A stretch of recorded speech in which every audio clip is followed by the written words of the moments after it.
You are now listening to the Here for the Truth podcast, hosted by Joel Rafidi and Yerasimos. What's up, everybody? Welcome back to the Here for the Truth podcast. I'm Joel Rafidi. I've got my co-host Yerasimos in the house as always. We created this podcast specifically for truth seekers, and so we can continue to explore our own journey in discovering the truth. And here we are, 118 episodes later, and it's a pleasure to be here with you. And today we have the return of Ralph Ellis for the third time, one of our most popular guests ever. His first two episodes blew people's minds on the real history of Jesus and also the truth about Adam and Eve. You can check those out, episode 49 and episode 63. And today we're talking all about the secrets and mysteries of the Great Pyramid, its connection to other megalithic structures around the world, how and why it was built, its significance, and Ralph's own unique findings and discoveries, which are mind-blowing, which we highly implore you stay around till the later stages of this episode to find out. This episode does contain a visual component. Ralph walks us through certain imagery. It's not absolutely necessary that you watch the video to grasp a deeper understanding of what Ralph's explaining, but if you're interested in going further, our episodes are hosted on our website at hereforthetruth.com. So we definitely invite you to go check out our website. And we have a comment section there too if you want to engage in any dialogue around this episode. Also on our Here for the Truth Telegram, you can engage there as well. Right before I bring Ralph on, I just want to highlight our private membership community, Friends of the Truth. That's a key way in which you can support our platform if you enjoy what we're doing. We offer awesome value in Friends of the Truth. We do 3 calls a month with our members, live teachings. We bring previous podcast guests on to answer our members' questions specifically. And there's an awesome private Telegram community as well, where we engage in dialogue around being a contemporary truth seeker, gardening, homesteading, lifestyle, family, human design, German new medicine, health, well-being. There's a meme zone too, lots of laughs and so much more. So if you're interested, I invite you to head to friendsofthetruth.co and learn more, and you can sign up from there too. Thanks so much for your support. We appreciate it. We love that we get to do this for a living, and it's thanks to you listening to this right now. Please enjoy this episode. All right, everyone, welcome back to the Here for the Truth podcast. And today we have the return of the great Ralph Ellis. We've done 2 amazing episodes with Ralph already. One on the real history of Jesus and the biblical stories. That was episode 49. And we did another on the truth about Adam and Eve, and that was episode 63. For those listeners that aren't aware, Ralph is a historian. He's been researching biblical and Egyptian history for more than 40 years. He's someone who's independent from theological and educational establishments, and that allows him to tread where others do not dare. And it's through this independence as a historian that Ralph has discovered so many new biblical and historical truths.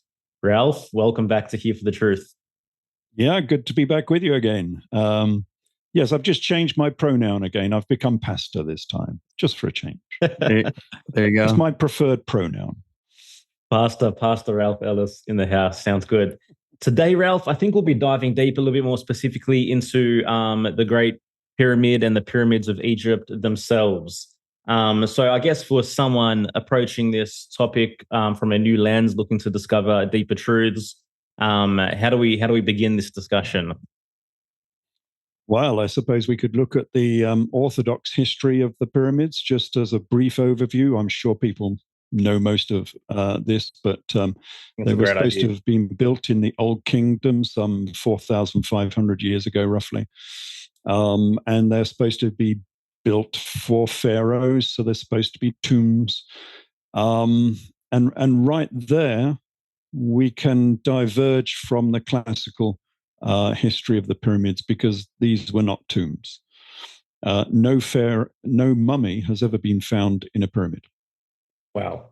So that gives you a clue. And none of these pyramids, none of these megalithic ones, as opposed to the later sort of mud brick ones and things of that nature, but none of these large megalithic pyramids have any inscriptions. Now, throughout pharaonic history, in all of the kingdoms, no pharaoh in his right mind would ever be buried in a tomb that did not glorify his name, and have the Book of the Dead and all of the other standard accoutrements that you find in the tombs in the Valley of the Kings, for instance. So we know they're not tombs. No pharaoh will be buried in a bare tomb. So they are not tombs. So if they're not tombs, then what are they? Well, I've established that they are more like cathedrals to the cosmos and cathedrals to mathematics, because they are demonstrably mathematical. And this is sort of known, but people don't champion this very much, because they like to stick within the classical interpretation of pyramids. So just in case people don't know, and this is well known, this is not from my research as such, well, except for the last bit is, the Great Pyramid is a copy of pi, and they've used 22/7 as being the fractional equivalent of pi. And more than that, it's a description of the formula for a circle, because it's 2 pi r. And if you use 2 pi r, then you will generate the exact size of that pyramid. So the pyramid is 1,760 around the base in cubits and 280 high. And that's a 40 times copy of pi. And we'll come on to that. The second pyramid. Can you explain? Yep. Oh, I was going to say real quickly, can you explain what a cubit is real quickly relative to maybe more conventional? Well, we had 2 cubits. We had the profane cubit, which is about 45 centimeters, if I remember correctly. And then we had the royal cubit, which I call the Thoth cubit, to differentiate it from other royal cubits from other civilizations. So I call it the Thoth cubit, and that is 52.4 centimeters in length. So it's longer than the standard common cubit, and it's the cubit of the Israelites. So within the Torah, it says that the cubit used to build the tabernacle and the Ark of the Covenant was the cubit and a handbreadth. And that is the royal cubit. That is the Thoth cubit, because the standard cubit is 6 hands and a royal cubit is 7 hands. So it's a cubit and a handbreadth. And that's sort of important, because I've determined that the cubit being used was made for the Great Pyramid. So it wasn't a cubit that was in use beforehand. It was specifically made for this project, which is why in the cubit you can divide it up into 7 hands of 4 fingers. So you have 28 fingers to the cubit. And that reflects, of course, the height of the pyramid, which is 280 cubits high. And then the circumference of the pyramid is 1,760, which I don't know if you recognize that being in America, since you're still on the imperial system. It's a mile? Quick, yeah, it's a mile. So the imperial mile is 1,760 yards, and the Great Pyramid is 1,760 cubits. It's the same measurement length. You're still using the pyramid measurement system in America even today. And for a good reason, because it's based on pi. It's also a fraction of the surface of the Earth. So the perimeter length around the pyramid, 1,760 cubits, is a half a nautical mile. And a nautical mile is, of course, a geographic measurement system. There's a better word than that. But anyway, a nautical mile is 1 minute of arc around the circumference of the Earth. So it's 360 times 60 is, yeah, I think that's correct. And the pyramid circumference is a half of that. So they're using a geographic measurement system that is reflected in the actual diameter of the Earth. So when do you estimate that the pyramids were built? Well, that's a different question entirely. Well, I'm just trying to make the connection because through the use of pi, and obviously this far predates Pythagoras. Oh yeah, a long time before Pythagoras, they knew all about Pythagoras theorems. We'll go into that, so don't let me forget about when it was built. But there's a way of measuring it. But yes, they understood all of this long before Pythagoras. So the second pyramid is a 3-4-5 Pythagorean triangle. Shows that they understood the Pythagorean theorem. And this is, thousands of years before Pythagoras. The red pyramid just down the road in Dashur is a 20-21-29 Pythagorean triangle. And we know it's not just that it happened to be the right shape, although that's difficult to get because there are not many Pythagorean triangles that you can emulate or simulate. But the dimensions of the red pyramid are 200 by 210 by 290 cubits. So you've only got to divide by 10 and you've got 20, 21, 29, the Pythagorean triangle. And that's a difficult Pythagorean triangle to come across accidentally. You're not going to do it. 3-4-5 triangle, you might come across that accidentally, but not the 20, 21, 29. So yes, they fully understood the Pythagorean measurement formulae, should I say. And this gives us a clue as to, again, how we can differentiate ourselves from the standard descriptions of these pyramids. I was just wondering if I might do a quick screen share. So sure. I know a lot of your...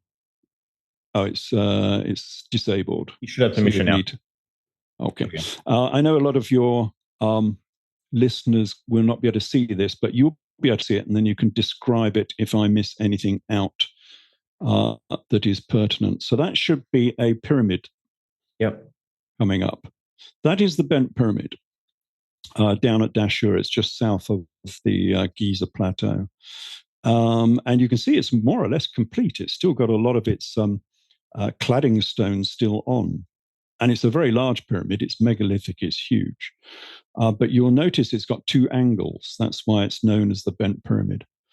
And they say, because they've got to try and explain this away, they say that they were going to build it all of one angle, but they started to get it was too steep, and they started to get some cracking in it, and they thought they'd better reduce the angle for the top of the pyramid, and so the top of the pyramid has a different angle on it. That is the excuse, but the trouble is the archaeologists, Egyptologists have no idea of mathematics, no idea of the esoterica that surround these pyramids. And they've got no idea why we have these two angles. And the reason is because, I'll just quickly stop share. The reason is because the top of that pyramid is a copy of the red pyramid next door. So there are two megalithic pyramids right next door to each other in Dashur. One is the red pyramid, which is the one we've just talked about, which is 20, 21, 29 Pythagorean triangle. And then we've got the bent pyramid, but the top of the bent pyramid has the same angle as the red pyramid next door. Now that's a clue. So if you look at the actual measurements of the top portion of the bent pyramid, you will come out with a smaller, as it were, pyramid on the top, which measures 110 by 115.5 by 159.5 cubits. And again, that won't mean anything because we've got a whole jumble of numbers there that are pretty meaningless. Mm-hmm. Wouldn't mean anything unless you're into the esoterica of the measurement systems of Giza, which we've just talked about, which is that it's based upon pi. And very quickly, if you've got a system that's based on pi, it's based on 22/7. So that's the fraction you use for pi. And that's why you get in the imperial system, you get a furlong, which I presume you still use in horse racing in America. The furlong is 220 cubits, as it were, 10 times pi. The chain, well, you don't play cricket over in America, do you? No. Anyway, In Australia, the cricket pitch is 22 yards. That is a chain because that is pi. It's 22/7. And then we get the rod, which is 5.5 yards. And that is a rather stupid length to have as a measurement system. But of course, it's just a quarter of pi. 22 divided by 4 is 5.5. That's why in the imperial system, you get all of these strange measurement units. It's all based on pi, 22/7. And so 5.5 is the smaller base unit that you use in the imperial measurement system. You either use yards or rods, which is 5.5 yards.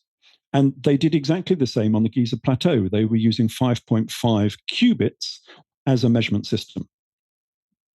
Okay, so now if we go back to the bent pyramid, we saw that the little pyramid on the top of it was 110 by 115.5 by 159.5 cubits, which is utterly meaningless unless you divide by 5.5.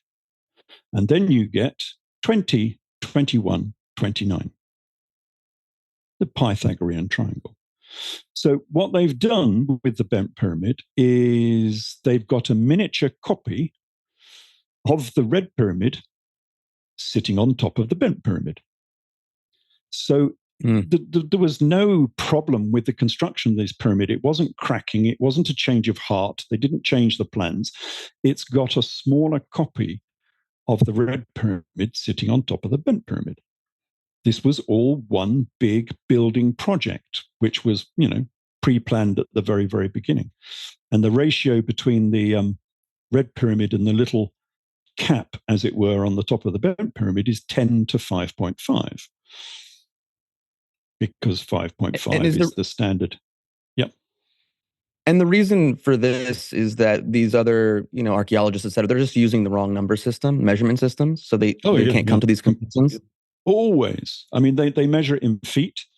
They measure it in yards. They measure it in meters.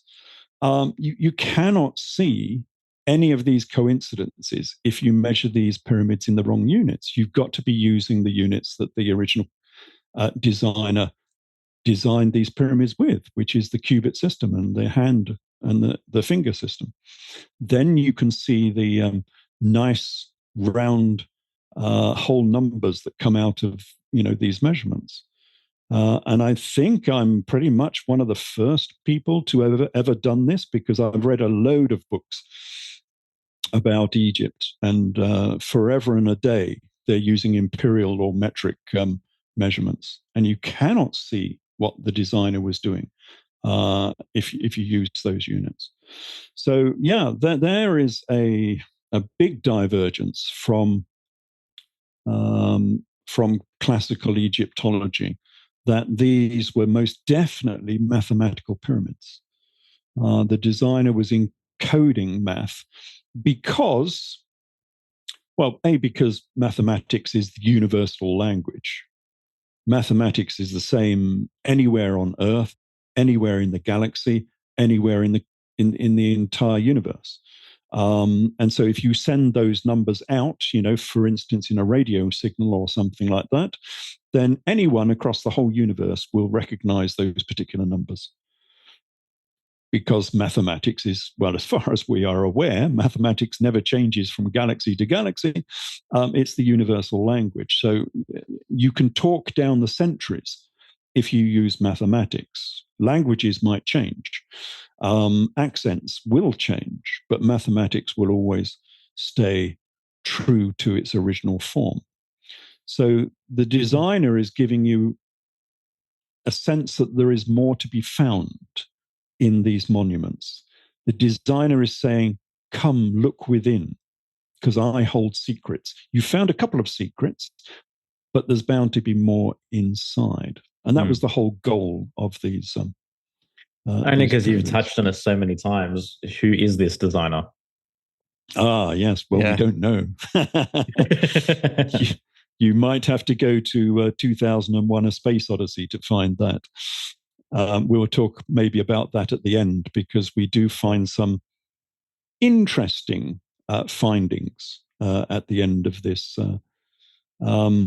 research into the pyramids, because it takes us on a quest, on a trek, across the world.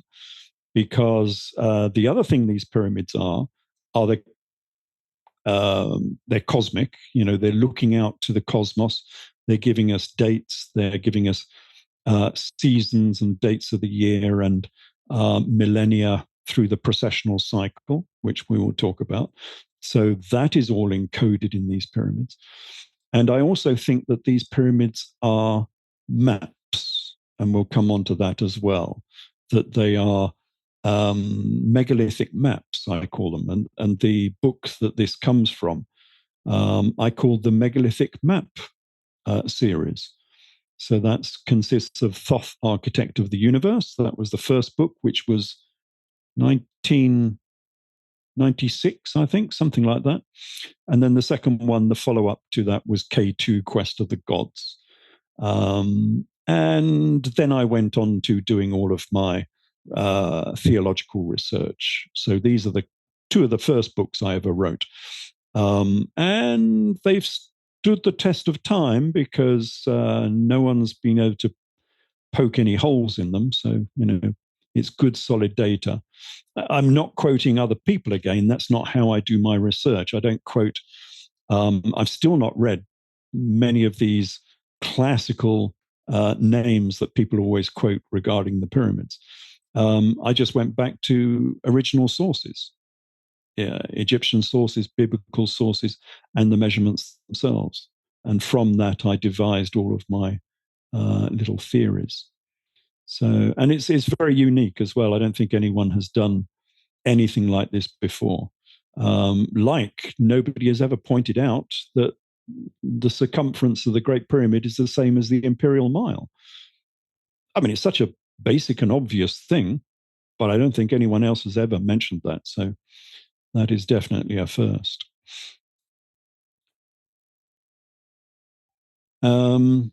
So where do we get to? Oh, yeah, well, the Thoth cubit was designed for the Great Pyramid. It was part and parcel of the same construction project. So we can quite confidently say that any construction that contains the Thoth cubit must post-date the Great Pyramid. So if you find any Old Kingdom monuments or megaliths or whatever that use that measurement system, they must post-date the Great Pyramid, because that measurement system was made for the pyramid. So that's a change as well. Unfortunately, there are not too many very old monuments that predate the Great Pyramid. But what would those monuments be? I'm curious, actually, that might predate. Well, things like the Pyramid of Djoser and so on. I mean, that is supposed to predate the Great Pyramid. I'll have to look at all of the measurements in that. But if the Pyramid of Djoser is using the Thoth cubit, then it must have been built after the Great Pyramid. Yeah. So that's interesting. So, Ralph, what's the significance of the pyramid shape in general? Like, why did they decide that this was the shape that they were going to create as a cathedral to the cosmos, as you say? Like, what was that significance to them? Well, because it's mathematical. It's mathematical. Yeah. You can have different ones. So, for instance, the tomb of Cleopatra Selene, the daughter of Cleopatra, she built a conical pyramid. That's much later, of course. That was, first century BC. But she built an enormous great pyramid. I mean, not as big as the Giza pyramids, of course, over in Algeria, in North Africa, which is still there, but not many people visit it because it's been so dangerous to go there recently. So you can have other mathematical functions that you can use, but it's basically mathematical. B, it sort of looks like a star because these are representative of stars, and points in the cosmos. So I think you probably all know that the Giza pyramids are made in the layout of the belt of Orion, the three stars of Orion. Now that I think is true. And since they're stars, it's nice to have a sort of shape that vaguely looks like a star. And it's an easy thing to construct, and you can make it represent a circle. So the Great Pyramid is pi times 2. It's 2 pi r. 2 times pi times the r, and r is in this case, it's the height of the pyramid. And that is the form of the Great Pyramid. It's a representation of the formula for a circle. So again, they're giving you a hint that, these designers understood mathematics quite well. Yeah. But the external design is not really what they were looking for. It's the internal that's more important. And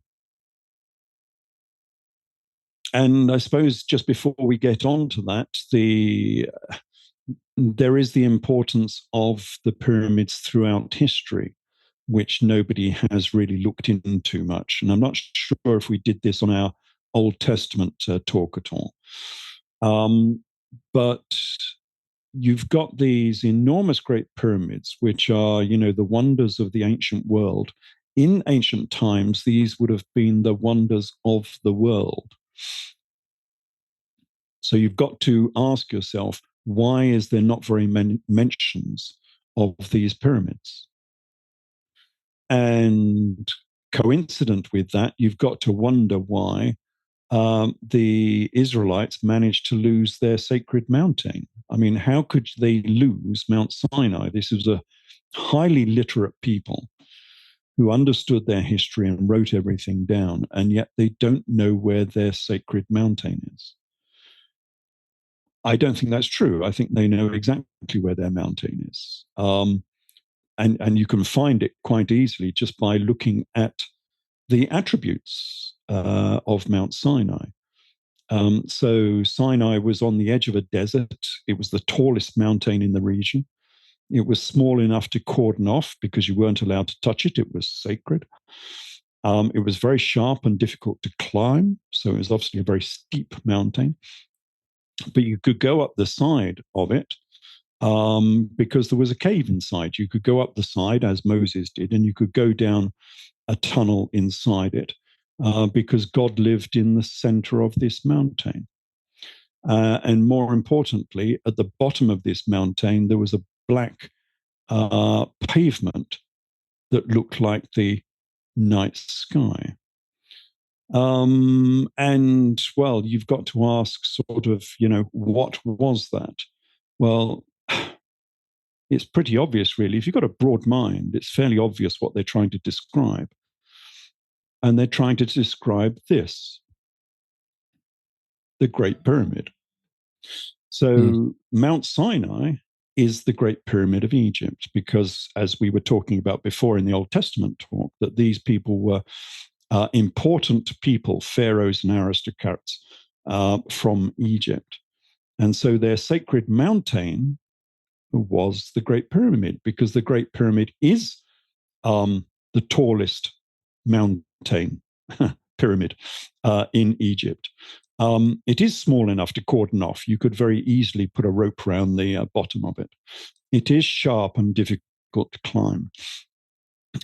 It does have a cave inside it, and it must have had some steps going up to it because we have an indication from Strabo. So Strabo is first century BC, and he obviously went to the Giza Plateau, and he says on the Great Pyramid, a little way up on one side, there is a stone that may be taken out, which being raised up, there is a sloping passage down to the foundations. Now, that is a perfect description of what you actually find within the Great Pyramid. Because the upper chambers were still concealed at this time. So all you would have had was a long passage that goes to the bottom of the pyramid with a cave, as he describes it. Yes, he described it as a cave in the foundations. Well, that's exactly what you find. There's not a chamber down there. There's just a cave down the bottom. And if you had no access to the upper chambers, you would not know anything about them. So Strabo is saying there's a stone door that you can actually lift up. It's on some sort of hinge mechanism. So there must have been a way of actually climbing up to the entrance of the pyramid on the north side, and then going down that passageway down to the bottom. And then at the bottom of the Great Pyramid, you have the black basalt pavement, which conforms exactly to what the Torah is saying about a black or dark blue pavement at the bottom of Mount Sinai that looks like the night sky. Well, that's exactly what we find at the bottom on the east face of the Great Pyramid. So it's perfectly obvious that Mount Sinai is the Great Pyramid of Egypt. And that's why we get, because I always like double checks, triple checks, quadruple checks, that's why we get this concentration on the number 40. So, the Israelites are 40 years in the wilderness, which is obviously incorrect. You could not survive 40 years in the Sinai Peninsula because it's a desert. You get the 40 days and nights in the wilderness. Moses and Jesus were both 40 days and nights. David's reign is 40 years, same for Solomon, if I remember correctly. There's this concentration within these texts on the number 40. And what is the reason for that? Well, it's because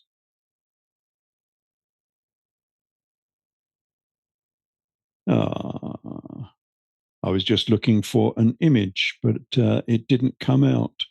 Oh, well, never mind. It's because the Great Pyramid is a 40 times copy of pi. So if you get pi and multiply by 2, because remember it's 2 pi r, it's a formula for our circle. If you get pi, multiply by 2, multiply by 40, you get the dimensions of the Great Pyramid. It is a 40 times copy of pi. And so these mentions of the number 40 throughout the Old Testament and New Testament texts is just an indication that the person had been initiated into the secret mysteries of the Great Pyramid. And of course, if the Great Pyramid was Mount Sinai, the sacred mountain of the Israelites and the Jews, then of course it would have been the center of their religious world. Because, think about it, Joseph was the prime minister of all Egypt. He lived at Heliopolis, which is like an arrow's arc away from Giza. And yet you go through the Torah and you search for Great Pyramid or Pyramid, and it'll say nothing found. That's simply not possible. You would not get these people living in Egypt for 200 or 400 years who had not been to the pyramids and marveled at the size and grandeur of these great monuments, even if they didn't like them because their religion was not the same. And I don't agree with that, because I think prior to the 600 BC and the Babylonian exile, the Israelites were polytheistic. So, of course, they would have venerated the Great Pyramid. King Solomon built temples to 4 different gods. The Israelites who went on the Exodus with the mad priest Jeremiah, they were venerating Isis. So they were polytheistic. They indulged in the various gods of the Egyptians. And so, of course, the pyramids would not have been heretical to them. So that's an indication of how important the Great Pyramid and the other pyramids were during the biblical sort of era. And then we've got to find out what on earth are these, what are the pyramids for? What was the reason for placing them there with all of this mathematics in it? I think Josephus Flavius gives us a clue at the beginning of his Antiquities, which is his Antiquities of the Jews, is his copy of the Old Testament. And he says that at the beginning of time, 2 pillars were built, one built of stone, one built of brick, upon which the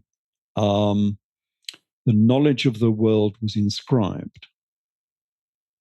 And I think this is what he's talking about, that the pillar or the pyramid of brick would have been over in Babylon with the great ziggurats, and the pillar or pyramid of stone would have been these ones at Giza. And they did have the information of the ancients upon them.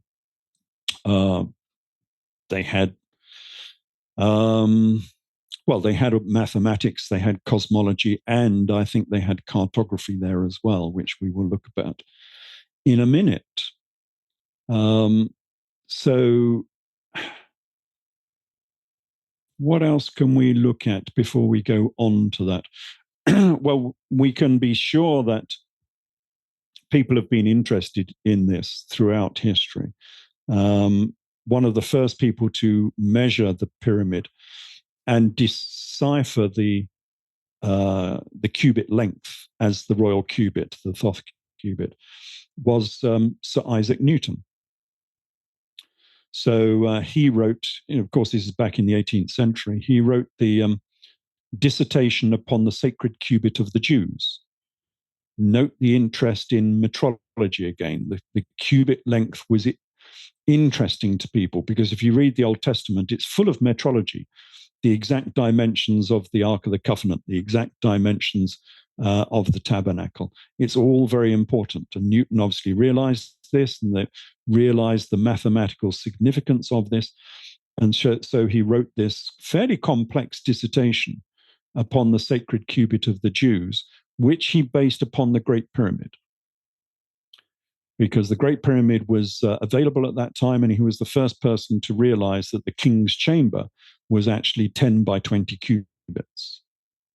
And therefore, he discovered the Thoth cubit length. So, this has always been a concern of people, that they were very interested in this.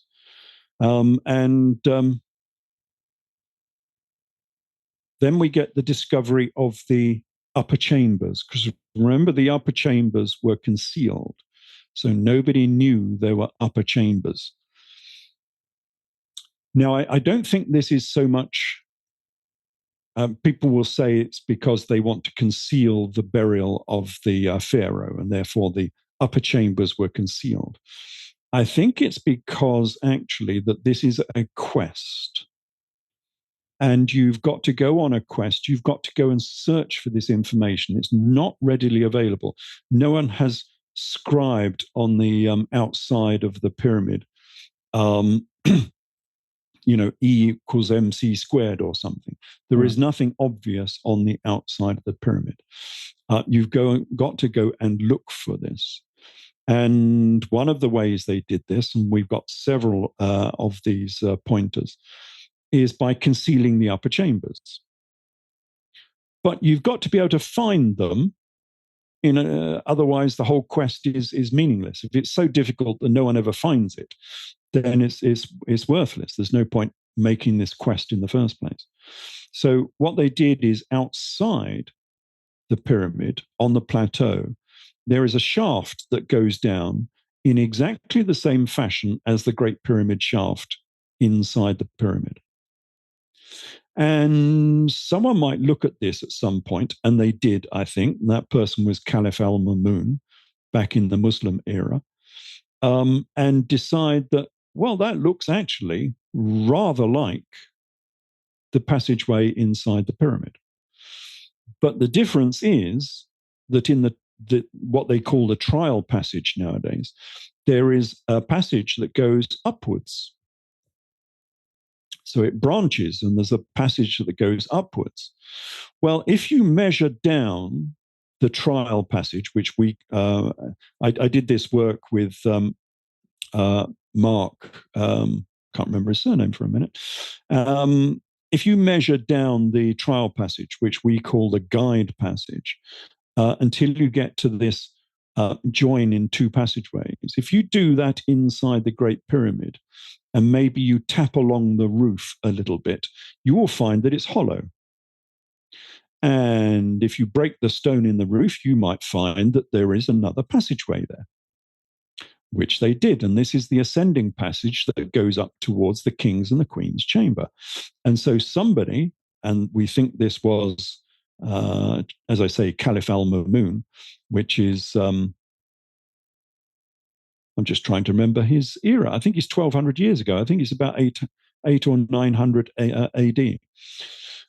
You might find the upper chambers, which I think they did. And then, of course, we have the passageway of Caliph al-Mamun. So if you go to the Great Pyramid today, the last time I was there in October last year, you actually enter the pyramid via Caliph al-Mamun's tunnel. So you've got this new tunnel that he made that bores, through the side of the pyramid. It's not an ancient tunnel. He's just bored his way through. 9th century, I'm reading, 9th century. 9th century, yeah. Yeah. That's about right, yeah. 1,200 years ago.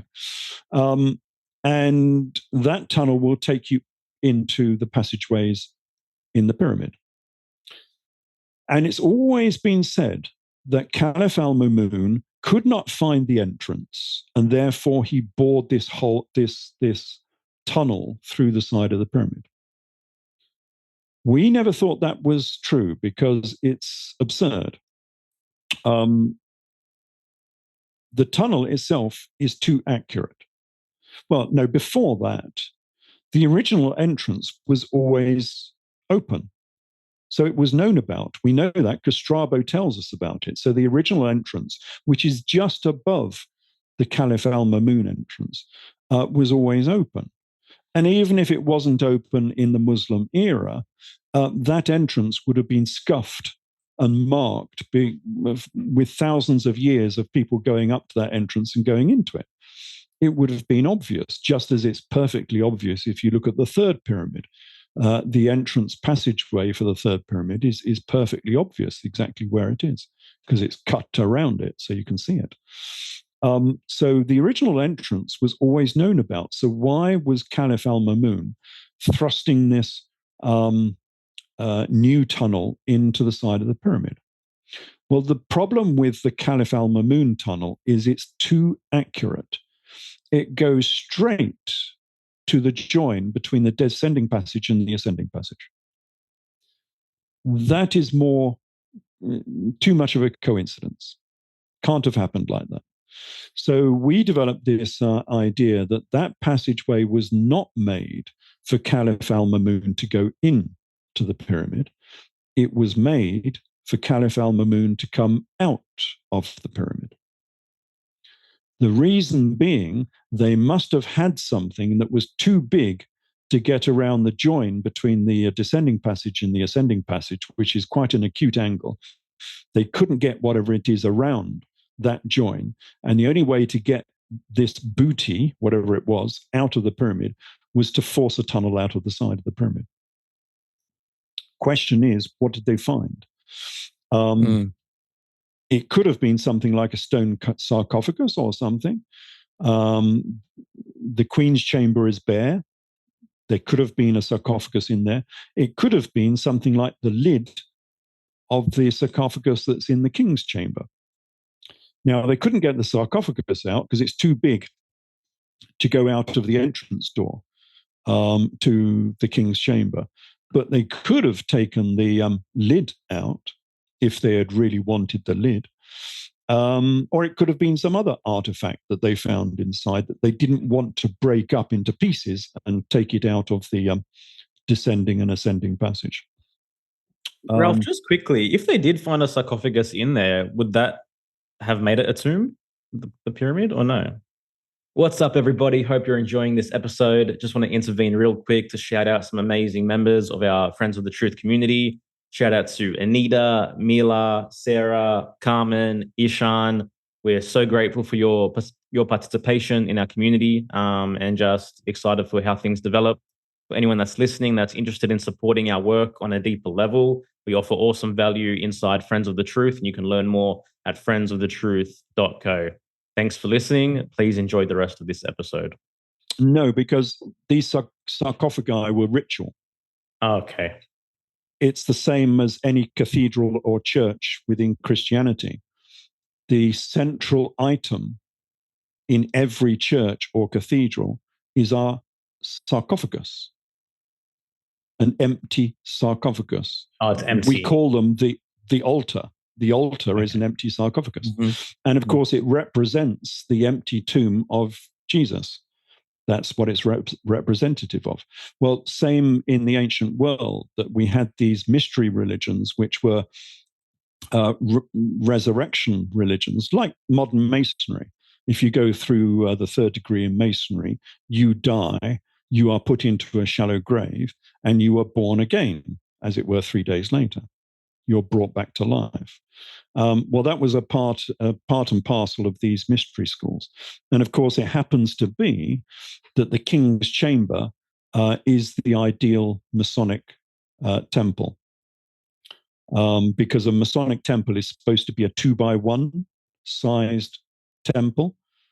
And of course, the King's Chamber is 20 by 10 cubits. It's the perfect size for a Masonic chamber. And so these sarcophagi are ritual because they have no markings on them. You know, there's no name of a pharaoh on it, no evidence that anyone was ever buried in them. So they were ritual chambers for gods, I suppose, like Osiris, who rose again from the dead. You know, Osiris was one of the original resurrecting gods. So that's interesting. So we're on this quest because this quest continues on and on and on. And the next bit of the quest, so we've got past the first bit. We've found the upper chambers. We've got the Queen's chamber. We've got the King's chamber. But that's part of the quest. The second quest is the small tunnels, the small channels inside. And I might as well bring up an image of these. Sure. If I scan down. Here, yes. So you'll have to share again, Ralph, if you want to. Yeah, I'm just trying to find the share button. Here we go, share button. So if I share this one, so we've got a tunnel. Now, this is a very small tunnel. This is what they call the air shafts inside the Great Pyramid. So coming out of the King's Chamber are these very, very small air shafts.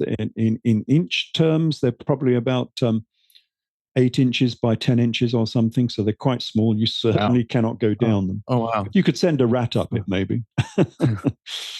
And this one from the King's Chamber used to go out to the outside air. And apparently on the outside, there was a gold plate. Someone at some point in time mentioned a gold plate on the outside, but that's long gone, of course, so we don't have that because someone has stolen all of the cladding stones. But anyway, we get this air shaft that goes all the way up. And this is just showing that it's not perfect. The bottom of this air shaft has broken off a little bit as it goes up. But it's perfectly obvious. You can see this air shaft in the king's chamber and you can follow it. But what's it for? Because Rudolf Gantenbrink, who did the first survey of these air shafts in the Great Pyramid, said that they are so complex that they would double the time it took to make the pyramid.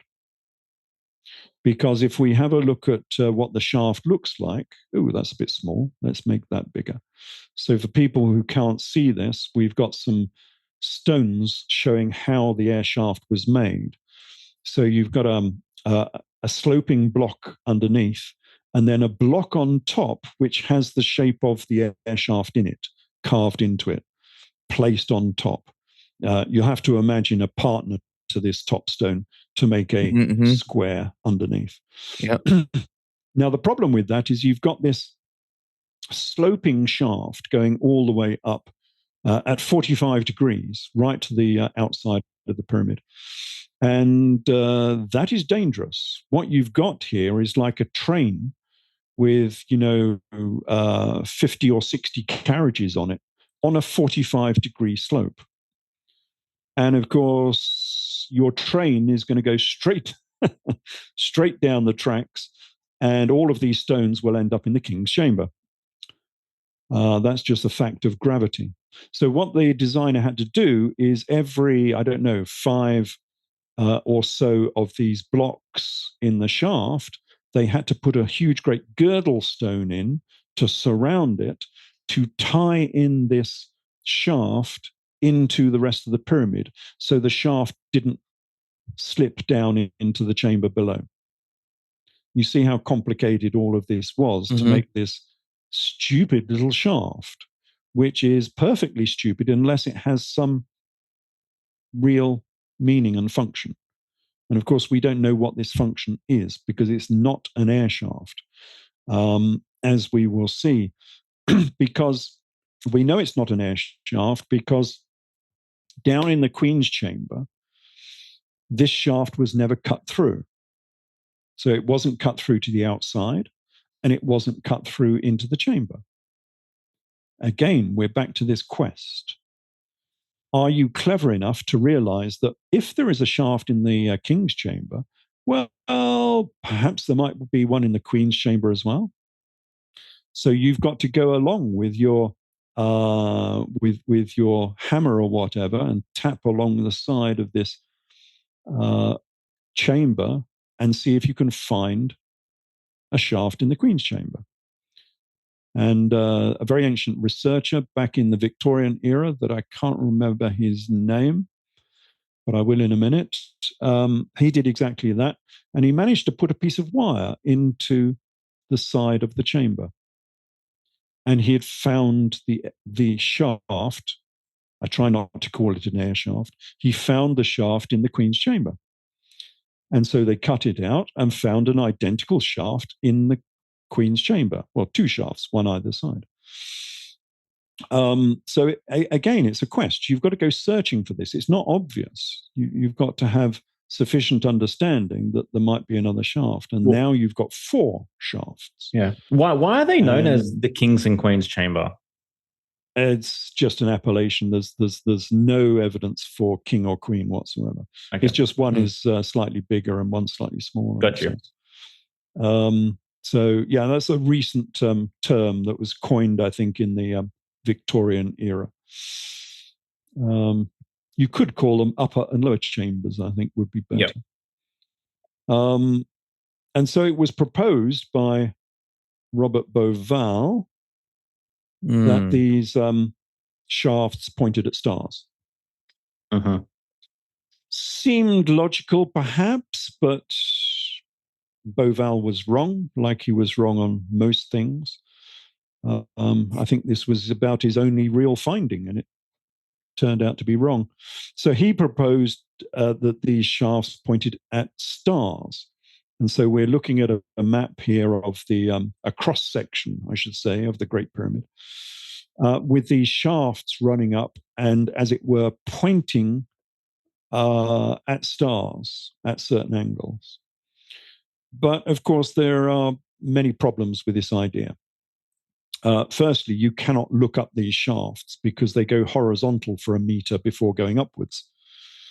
So you can't look up these shafts. Secondly, the Queen's Chamber shaft was never cut, as we say, into the chamber or even to the exterior. So they weren't cut.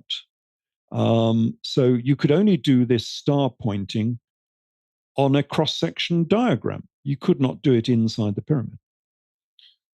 And secondly, I mean, it looks fine on this diagram we've got with the shafts pointing at certain stars in the night sky. But of course, it doesn't do this in the night sky. These stars go up and down. It's part of precession of the equinox, which we've already talked about. The precession of the equinox makes the stars at the spring equinox change every 2,200 years, but they also make the stars in the night sky go up and down. And so these stars on the left here, Orion and Sirius, will go up and down over the millennia. And so at some point, you can match them up with the angle here in the from the shafts in the King's and Queen's Chamber. But it doesn't happen like we've got it on this map. And you'll see this sort of chart on, even in serious Egyptology texts now, you'll see this diagram. But it doesn't happen like this because it'll point at Orion in 1 month, and then it'll point at Sirius 3 or 4 months later. It's not simultaneous as it's drawn in this diagram. So it's not quite as perfect as has been described. And then if we look at the northern shafts, which are, I've put here, any circumpolar star of your choosing. Because there are no major stars up in the near the North Pole at anywhere where that North Pole would have been. Remember, the North Pole changes. Currently, we're pointing at Polaris, but it goes in a big circle around the heavens. And at any of the dates that are proposed for Orion and Sirius, there are no bright stars in the northern sky that the northern shafts can be pointing at. You will see often that it's claimed that it's pointing at Polaris, but it's not pointing at Polaris at all. It's 2 degrees off.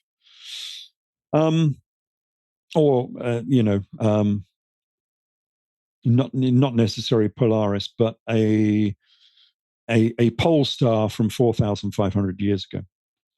It's way off, and it's not a bright star.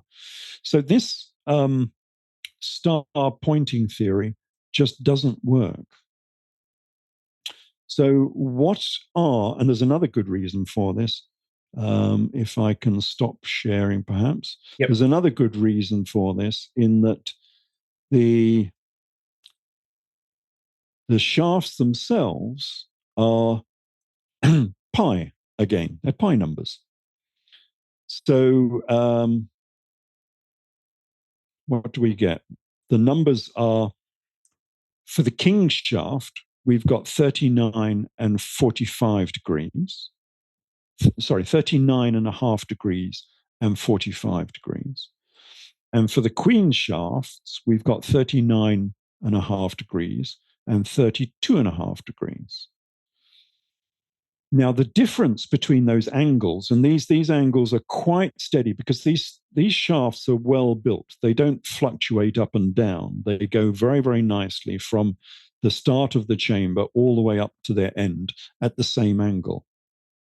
Even if laterally they wind a little bit like a snake, but taken in cross-section, they go up at a constant angle. Now, the difference between these angles in these shafts is 7 degrees and 5.5 degrees, a quarter of pi. We're talking about pi shafts again. You know, the pyramid is a pi pyramid, and the shafts are pi shafts. They're mathematical. They're based on pi. And the trouble is with that is you cannot get a pi shaft to point at a particular star at a particular date. So the star shaft pointing theory is incorrect. And you have to think of a different rationale for why they should have been made. And I don't know if you want to talk about anything else before we go on to what they mean, because this is where it starts to become a little bit esoteric. Are there any points we should discuss before we talk about what the shafts mean? We like esoteric, Ralph. Yeah, but that explanation is like the icing on the cake. So perhaps we should discuss anything else first. So are there any of your other questions we can answer first? Do you mean unrelated to questions about the shafts, or no, about anything to do with the pyramids and the I mean, sure. megaliths. So, for example, my earlier question, when do you gauge that the pyramids were actually built yourself? Yeah, we didn't answer that one, did we? Okay, yeah. Well, there are a few ways of doing that. So here is one. If I do a quick screen share again. So we want to...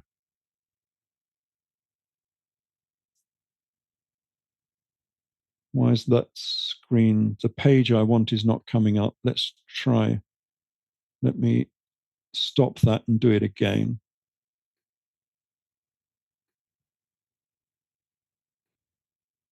Screen share. Ah, here it is. There we go. Why didn't that come up first time? It's always a bit strange.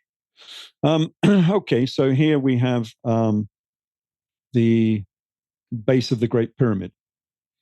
Now, readers will and listeners will have heard about the controversy of the erosion patterns in the Sphinx temple enclosure, I'm sure, which indicate that the pyramid is older than people expect. Well, here is another erosion pattern, which again indicates that the pyramid might be older. What we're looking at is the base of the Great Pyramid. Perhaps if I go on to this one, might be better to explain first of all. Sure. So here's another part of the base of the pyramid. Now, what's happened here is this big block we can see in front of us is the platform, as it were, that the pyramid was built upon.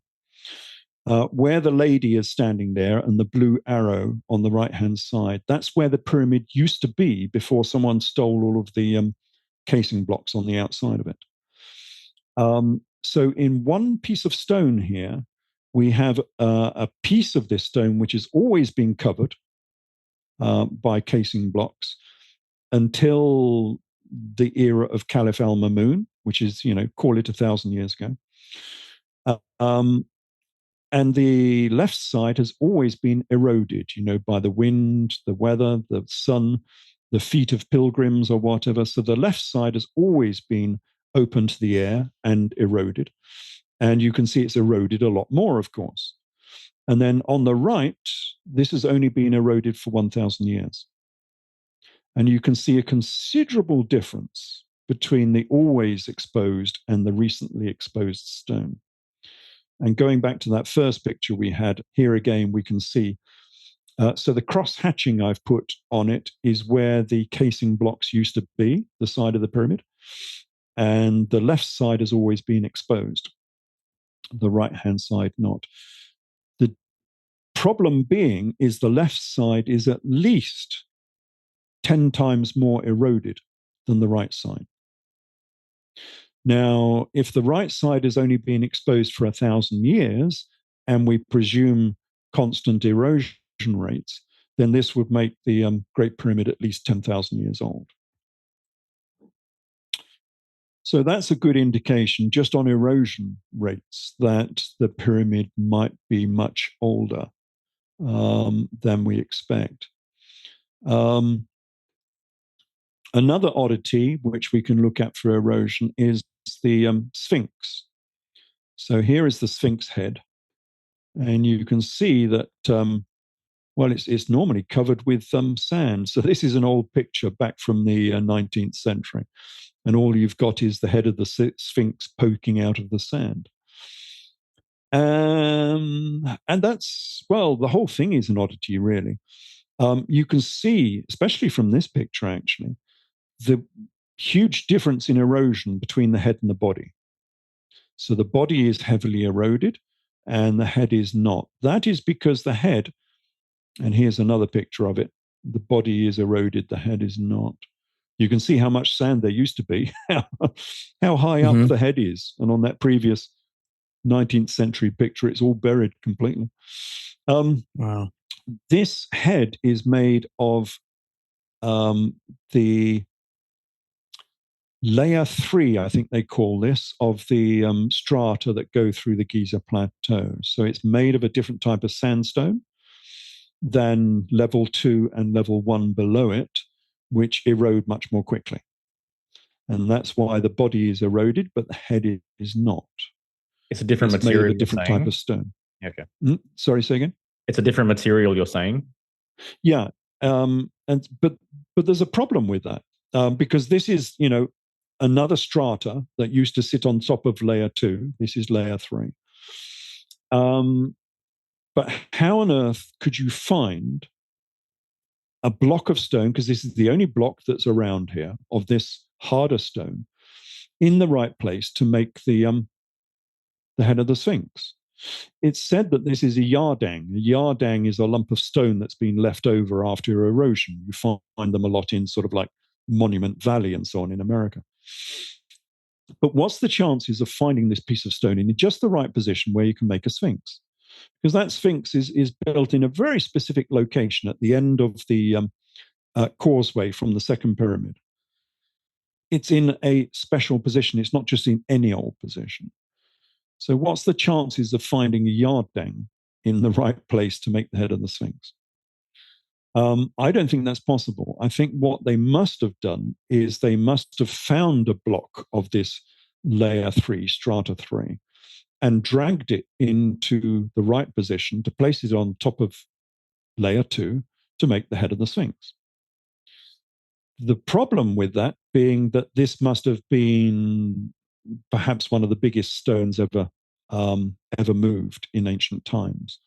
If you look into Lebanon and the Temple of Baalbek, the stones they were using there are up to 1,200 tons.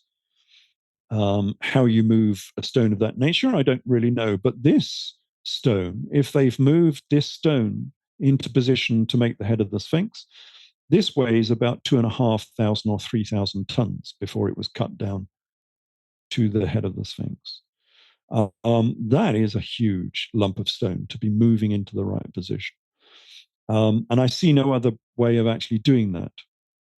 So that shows that the amount of work they went to in order to make the Giza Plateau. And remember, things like the second pyramid was not built on a level piece of ground. So in order to build the second pyramid, they had to cut into the back of where the pyramid is, which is the west side. They had to cut into the bedrock to make the foundations for the pyramid. And on the east side, they had to build it up with megalithic blocks to make a platform upon which they could build the pyramid. And I think, the work they did in making the platform is as great as the pyramid itself. There's enormous, great megalithic blocks all over the eastern side of the pyramid to build it up, and also under the mortuary temple just below the pyramid, to build it up to the right height so you could actually build a pyramid on it. A lot of work went into making these pyramids, which is not all obvious. It's not just about building pyramids. And how can we date these pyramids? Well, one way we can do it is through precession. And here we're looking at, I don't know if this will do anything. No, it might not. This is supposed to be a GIF. So this is an image of the Earth with the North Pole pointing out towards, nowadays it would be Polaris. Yes, it says Polaris up the top. And then it draws this big circle in the heavens above every 26,000 years. That's precession of the equinox. That is the the great year as it used to be known. So this is just saying that, the Earth wobbles on its axis, and that wobble changes the direction of the axis of the Earth through a big circle every 26,000 years. I take it you're not a flat earther, Elf. Possibly not. The thing is, you can use this to date your megalith. Because if the designer aligns their monument with a particular star, that will give you the era of the building of that project. And so what we can do here's the other effect. So here we're looking at a star map, looking at the equator, you might say, of the solar system, the ecliptic. And this movement of the Earth also changes the stars, the constellation that rises at the spring equinox. This is known as the precession of the equinox. And you can see on here a red line marked out with years, thousands of years, minus and plus. So it starts with 4,000 years ago. No, BC, not ago. 4,000 BC on the left, all the way up to 2000 AD on the right. And it's going, through the constellations from Taurus to Aries to Pisces. This is precession, we know all about it. But your monument can be pointing at a specific location. And that will give us a specific date, because here we see Taurus is 4,000. It's actually 4,500 years BC to 1750 BC. And then Aries is from 1750 BC to turn of the first millennium, AD 10. And so we can see in the next picture, we can see the Sphinx looking at Leo coming across the horizon. Now, this has been known for quite some time. Quite a few writers have written about this, that Leo seems to be looking at itself, the Sphinx appears to be looking at Leo coming over the horizon, which it only does, circa about 10,500 BC. So we can use that as a date. I have a slightly different date because the Sphinx is actually at the end of the second pyramid causeway. And if we use the second pyramid causeway direction, it doesn't point due east. It points 1 month away from, as it were, due east. So instead of being at the spring equinox, it points at February the 19th, 1 month away from the spring equinox, because it's a 14-degree causeway from due east. And if you use that angle for this same precessional dating, looking at Leo coming over the horizon, you end up with 2,000 years earlier. So instead of 10,500 BC, you end up with 13,000. 12,500 BC, or 14,500 years ago. Yeah. So that is a possible date for the Great Pyramid. There's another way of dating this. So now we're looking at another diagram. And on the right of this diagram, we've got the layout of the Giza pyramids from above, looking from above.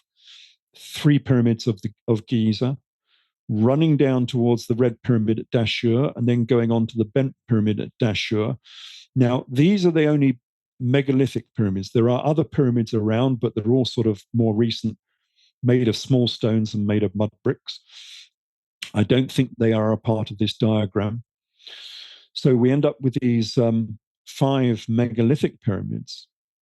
And as above, so below, the old adage, they might be representing stars. So Giza pyramids, lots of people have already said that they represent the belt of Orion.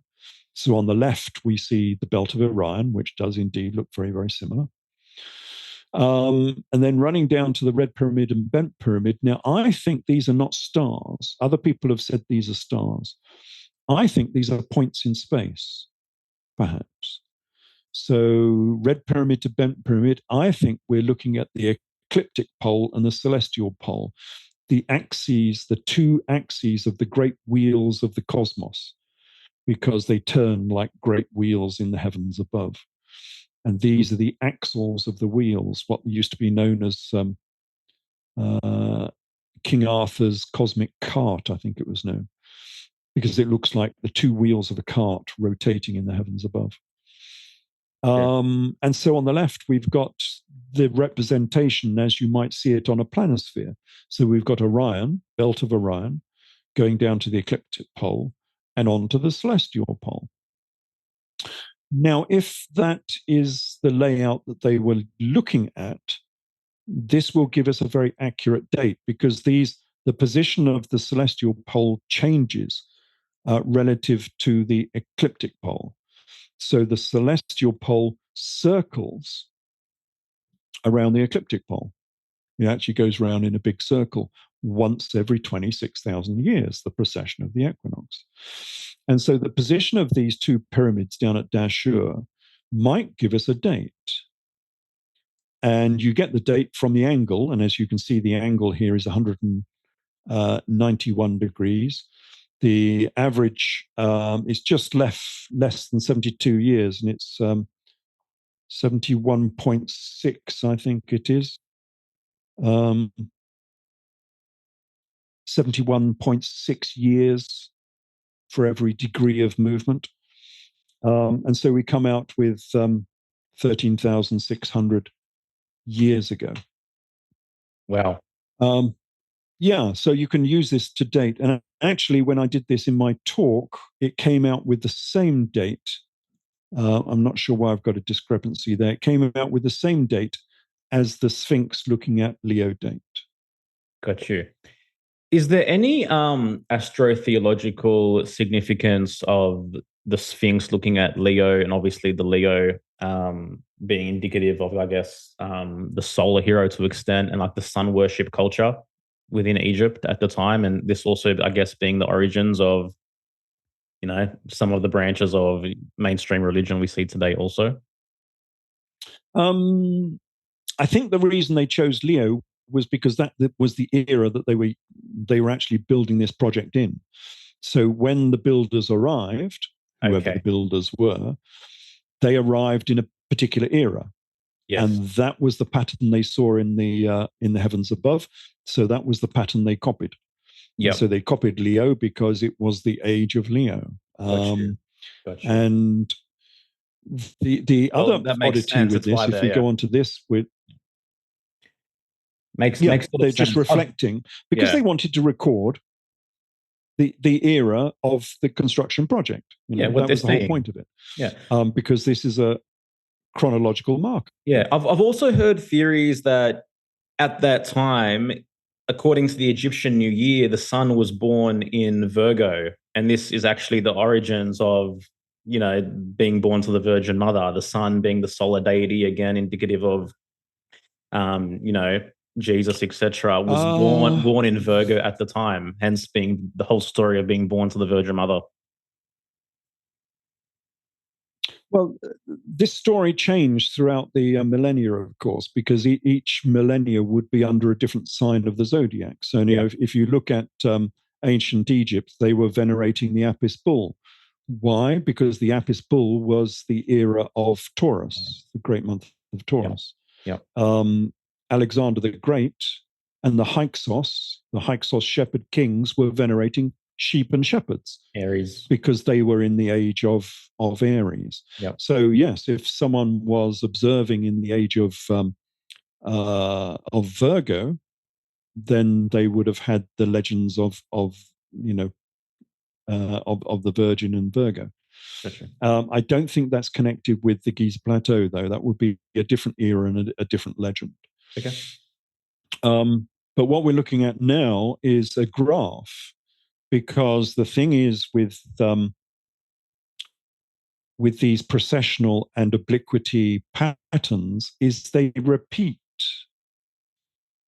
So who says we're looking at the latest cycle? These cycles carry on ad infinitum. So what we're looking at in red here is a graph of precession, how precession changes. And it's a regular sawtooth, well, because it's a circle, but when you draw it on a graph, it becomes a sawtooth. And the blue lines running across it are the age of Leo. So we can drop the first one where we hit the age of Leo, which comes out at about 14,000 years ago. But who says that's the age that they were talking about? They might have built it in the previous cycle. And so the age of Leo before that was 40,000 years ago. And the age of Leo before that was 66,000 years ago. And in my latest talk, I postulated that these megalithic monuments were built at 66,000 years ago, because that's the only way I could get Avebury and Stonehenge to match Giza. I mean, they could have been built in different eras, of course, but if you want synergy and all of these megalithic projects and the megalithic era to be in one particular date, then the only date that matched was 66,000 years ago. The reason for thinking that is that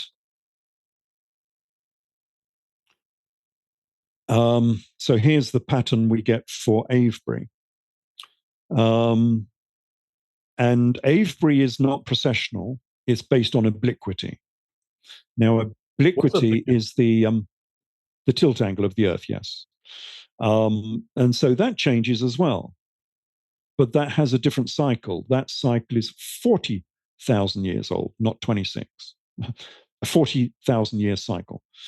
And so I think that Avebury was based upon obliquity. Why?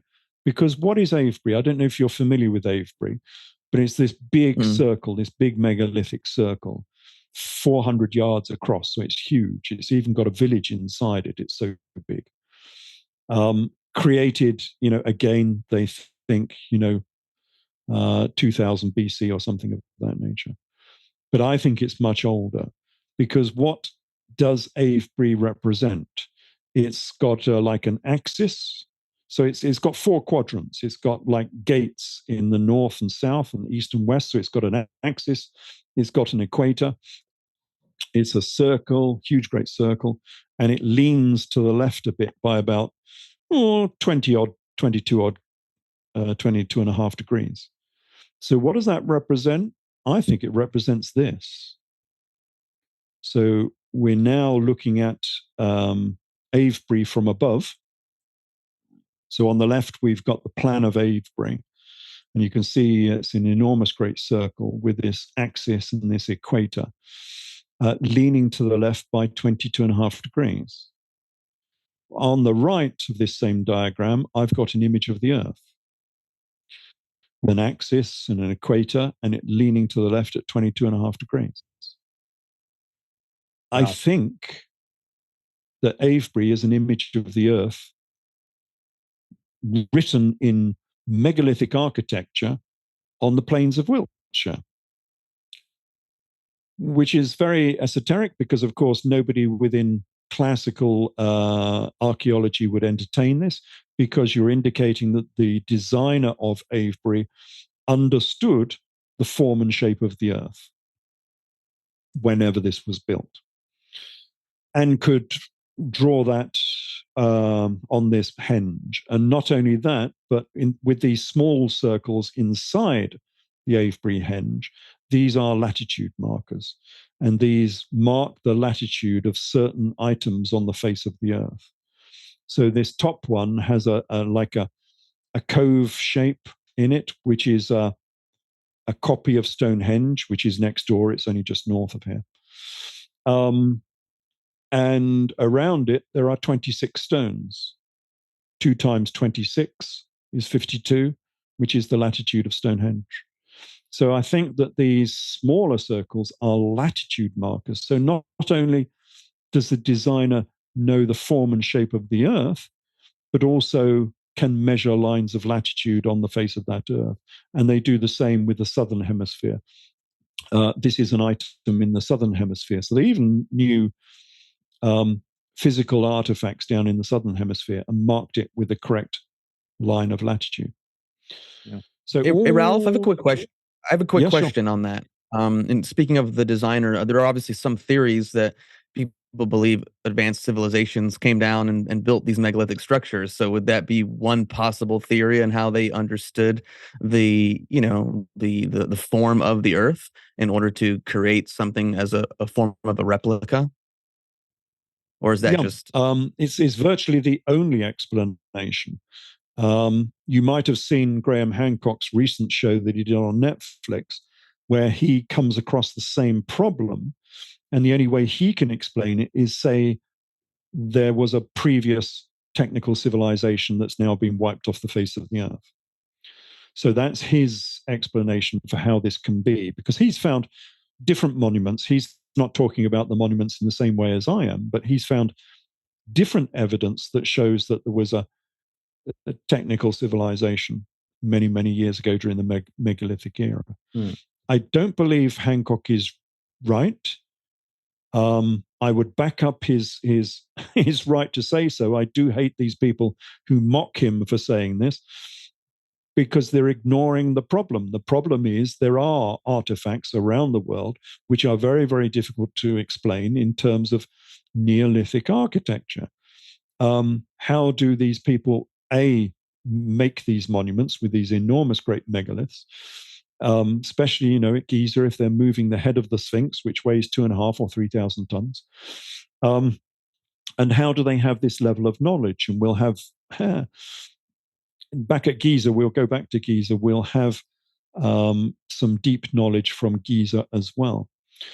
But how would they have the knowledge here at Avebury for this, form and shape of the Earth? Yeah. Well, if the reason I would disagree, also just observing symbolically, the circle could be obviously the Ouroboros. We have the Lemniscat, which looks in the middle as well. So yeah, just observing that. Yeah, but the lines of latitude that they give on this Avebury map, and I do the same with Stonehenge. Stonehenge has the precession of the equinox on it. If you look at it in the right fashion, it has the axis of the Earth rotating and describing the big circles in the heavens above. Is definitely talking about terrestrial circles here, about the Earth and the lines of latitude. Most definitely that's what it's doing. The trouble is with Hancock's idea is, if there was a previous technical civilization, we would have a technological layer in the archaeological record. So say this technical civilization was 10,000, 20,000 years ago. You would have a layer somewhere which would have reinforced concrete, railway lines, evidence of cities and vehicles and whatever it happens, all of the artifacts that we associate with city living would be squashed down into a layer within the archaeological record. And of course, we've never found that. Yeah. Now, Graham Hancock has to say that, well, okay, maybe it's out to sea because sea levels were 150 meters lower only 15,000 years ago during the Ice Age. Maybe it's all out to sea, and we haven't done enough archaeology out on the coastal margins to see what's out there that could have been covered by the seas many thousands of years ago. Yeah, that's possible, but I still think you would find more, because these artifacts are not out to sea. They're at Giza, they're at Avebury. In Wiltshire, they're inland. And so if you're building these great artifacts inland, surely your city would be close by. And of course, we don't find that evidence. Ralph, while we're on the topic of Hancock, just to give our listeners as many threads as possible to pull, in your opinion, would you consider Hancock a credible source for our listeners to start exploring if they were interested, or not? Oh yes, yeah. He's one of the better ones out there, because he gives you the information, and you can decide yourself what you want to make of it. I mean, it gives you prompts, of course. He says, this is my perception of, my explanation of what might cause this. But he lets you make up your own mind, which is the way to do it. And he gives a lot of information. He's made some very large books on the megalithic eras and found a lot of artifacts around the world which are anomalous. And so, they need explanation. And in general, classical archaeology and history does not explain these artifacts very well. And so he has an alternative explanation. The problem then becomes, how do you explain these? So he has his way of explaining with a previous technical civilization. I don't think that's tenable, because we would have found the evidence of this technical civilization. What we do find is just these anomalous temples. We don't find a civilization to go alongside it. Just these one or two very strange, anomalous temples with very advanced stoneworking, tube drilling, rotary drilling of granites and things of that nature, things that Neolithic man just certainly could not do. There's been some recent research on jars, pre-dynastic jars made of stone, made of granite, and yet the jar is accurate within microns. I mean, it's ridiculous how accurate these jars are. So this was done by Christopher Dunn. He's made some books, I think, on these. He's an engineer, so he concentrates on the engineering side of it. And so they've got this jar on a micrometer and spinning the jar around, and the two handles, remembering that there is no good reason for making a jar that accurate. I mean, it's just a jug. It's a jar. It's not something. It's not a part of a space rocket or something. It's just a jar. But the two handles are within 5 microns of each other.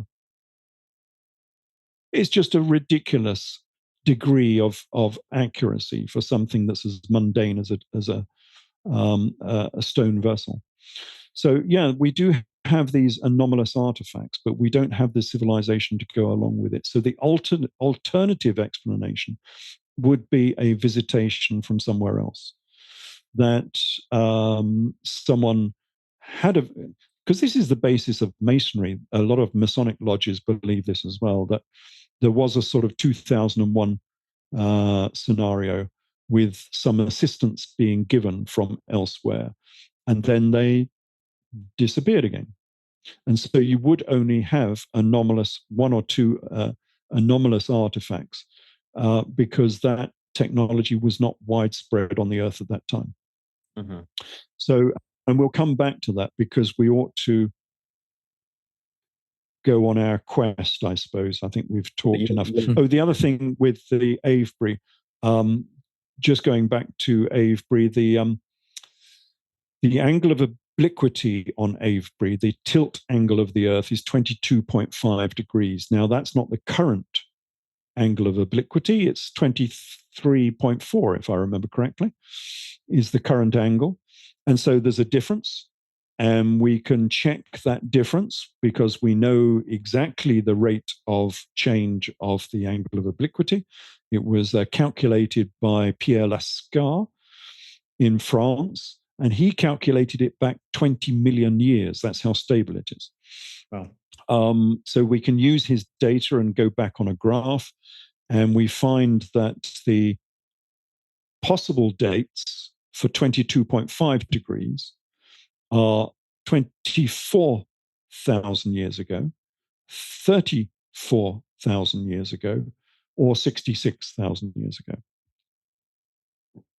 And that ties up with the Giza calculation, but only if you go all the way back to 66,000 years ago, which is a huge amount of time. I'm not entirely sure a pyramid or a henge can last 66,000 years. But do remember, they only made these monuments in megalithic stone. in order to last thousands of years. I mean, if you only wanted this information to last for 1,000 years, you could build it in wood almost, or small bricks. So Ralph, But if you when want archaeologists and historians talk about like dating these materials, like are you saying they can't accurately date if they were to grab like a sample of a piece of stone or something? Like, is that something that doesn't really happen? No, because the dating is very difficult. There are some new dates coming out for Giza and so on, which I'll have to amalgamate into my theories. The problem is with things like carbon-14 dating, which is the main method of dating for Stonehenge and Avebury, is you never know if the artifact is concurrent with the construction date. So they will find a pickaxe. They were using antler horns as pickaxes. So they'll find an antler in the bottom of Avebury and they will date it. And they say, oh, well, that antler dates to 2500 BC. So that's, the date of Avebury. But of course, you have no idea whether that antler was concurrent with the construction period. It could have been someone who was tidying up Avebury in a much later date. And we have evidence that these sacred sites were kept very, very clean. And so people would not be dropping things in the bottom of these sacred spaces. When they lifted some of the stones at Stonehenge, now, when you're constructing something like Stonehenge, you would imagine there would be huge, great wooden pit props, to guide the stones into position and all that sort of stuff. But when they raised the stone, there was no wood in the bottom of it to do any dating. It was perfectly clean, which is most unusual. So there was nothing really. The only way you can get a date is if you lifted a stone at Stonehenge or Avebury and found a piece of datable material at the bottom of it. Then you could possibly say, yes, that's concurrent with the construction era. But anything you find in the bottom of a ditch or anything in the bottom of, say, the Aubrey holes at Stonehenge and so on, or any of the burials, because there's a few burials at Stonehenge, that's not concurrent with the construction era, because you would not allow burials. People in ancient days did not allow burials in sacred places because they're unclean. You have to bury your dead elsewhere. You don't bury your dead in a temple. The only people who bury their dead in temples are Christians, because they understood that you could make money off this, by burying rich and important people. So in ancient sacred sites, you will not find burials. So any burial at Stonehenge is not concurrent with the construction era. Got you. And same problem goes with Stonehenge. You can do thermoluminescent dating of stone sometimes, but it's not a very accurate way of dating something. And the stone can be reset much too easily to another date. The only possibility that's coming out recently is they've been doing carbon-14 dating of pieces of carbon that they say they have found in the mortar within Giza. And they've been doing some dating on that. Now, that might be more datable as such. And so we'll have to look at all of the results on that when that comes in fully. Yeah. But yeah, it's very difficult to date stone. It's just impossible to do so. Gotcha. Ralph, you left our quest on a cliffhanger.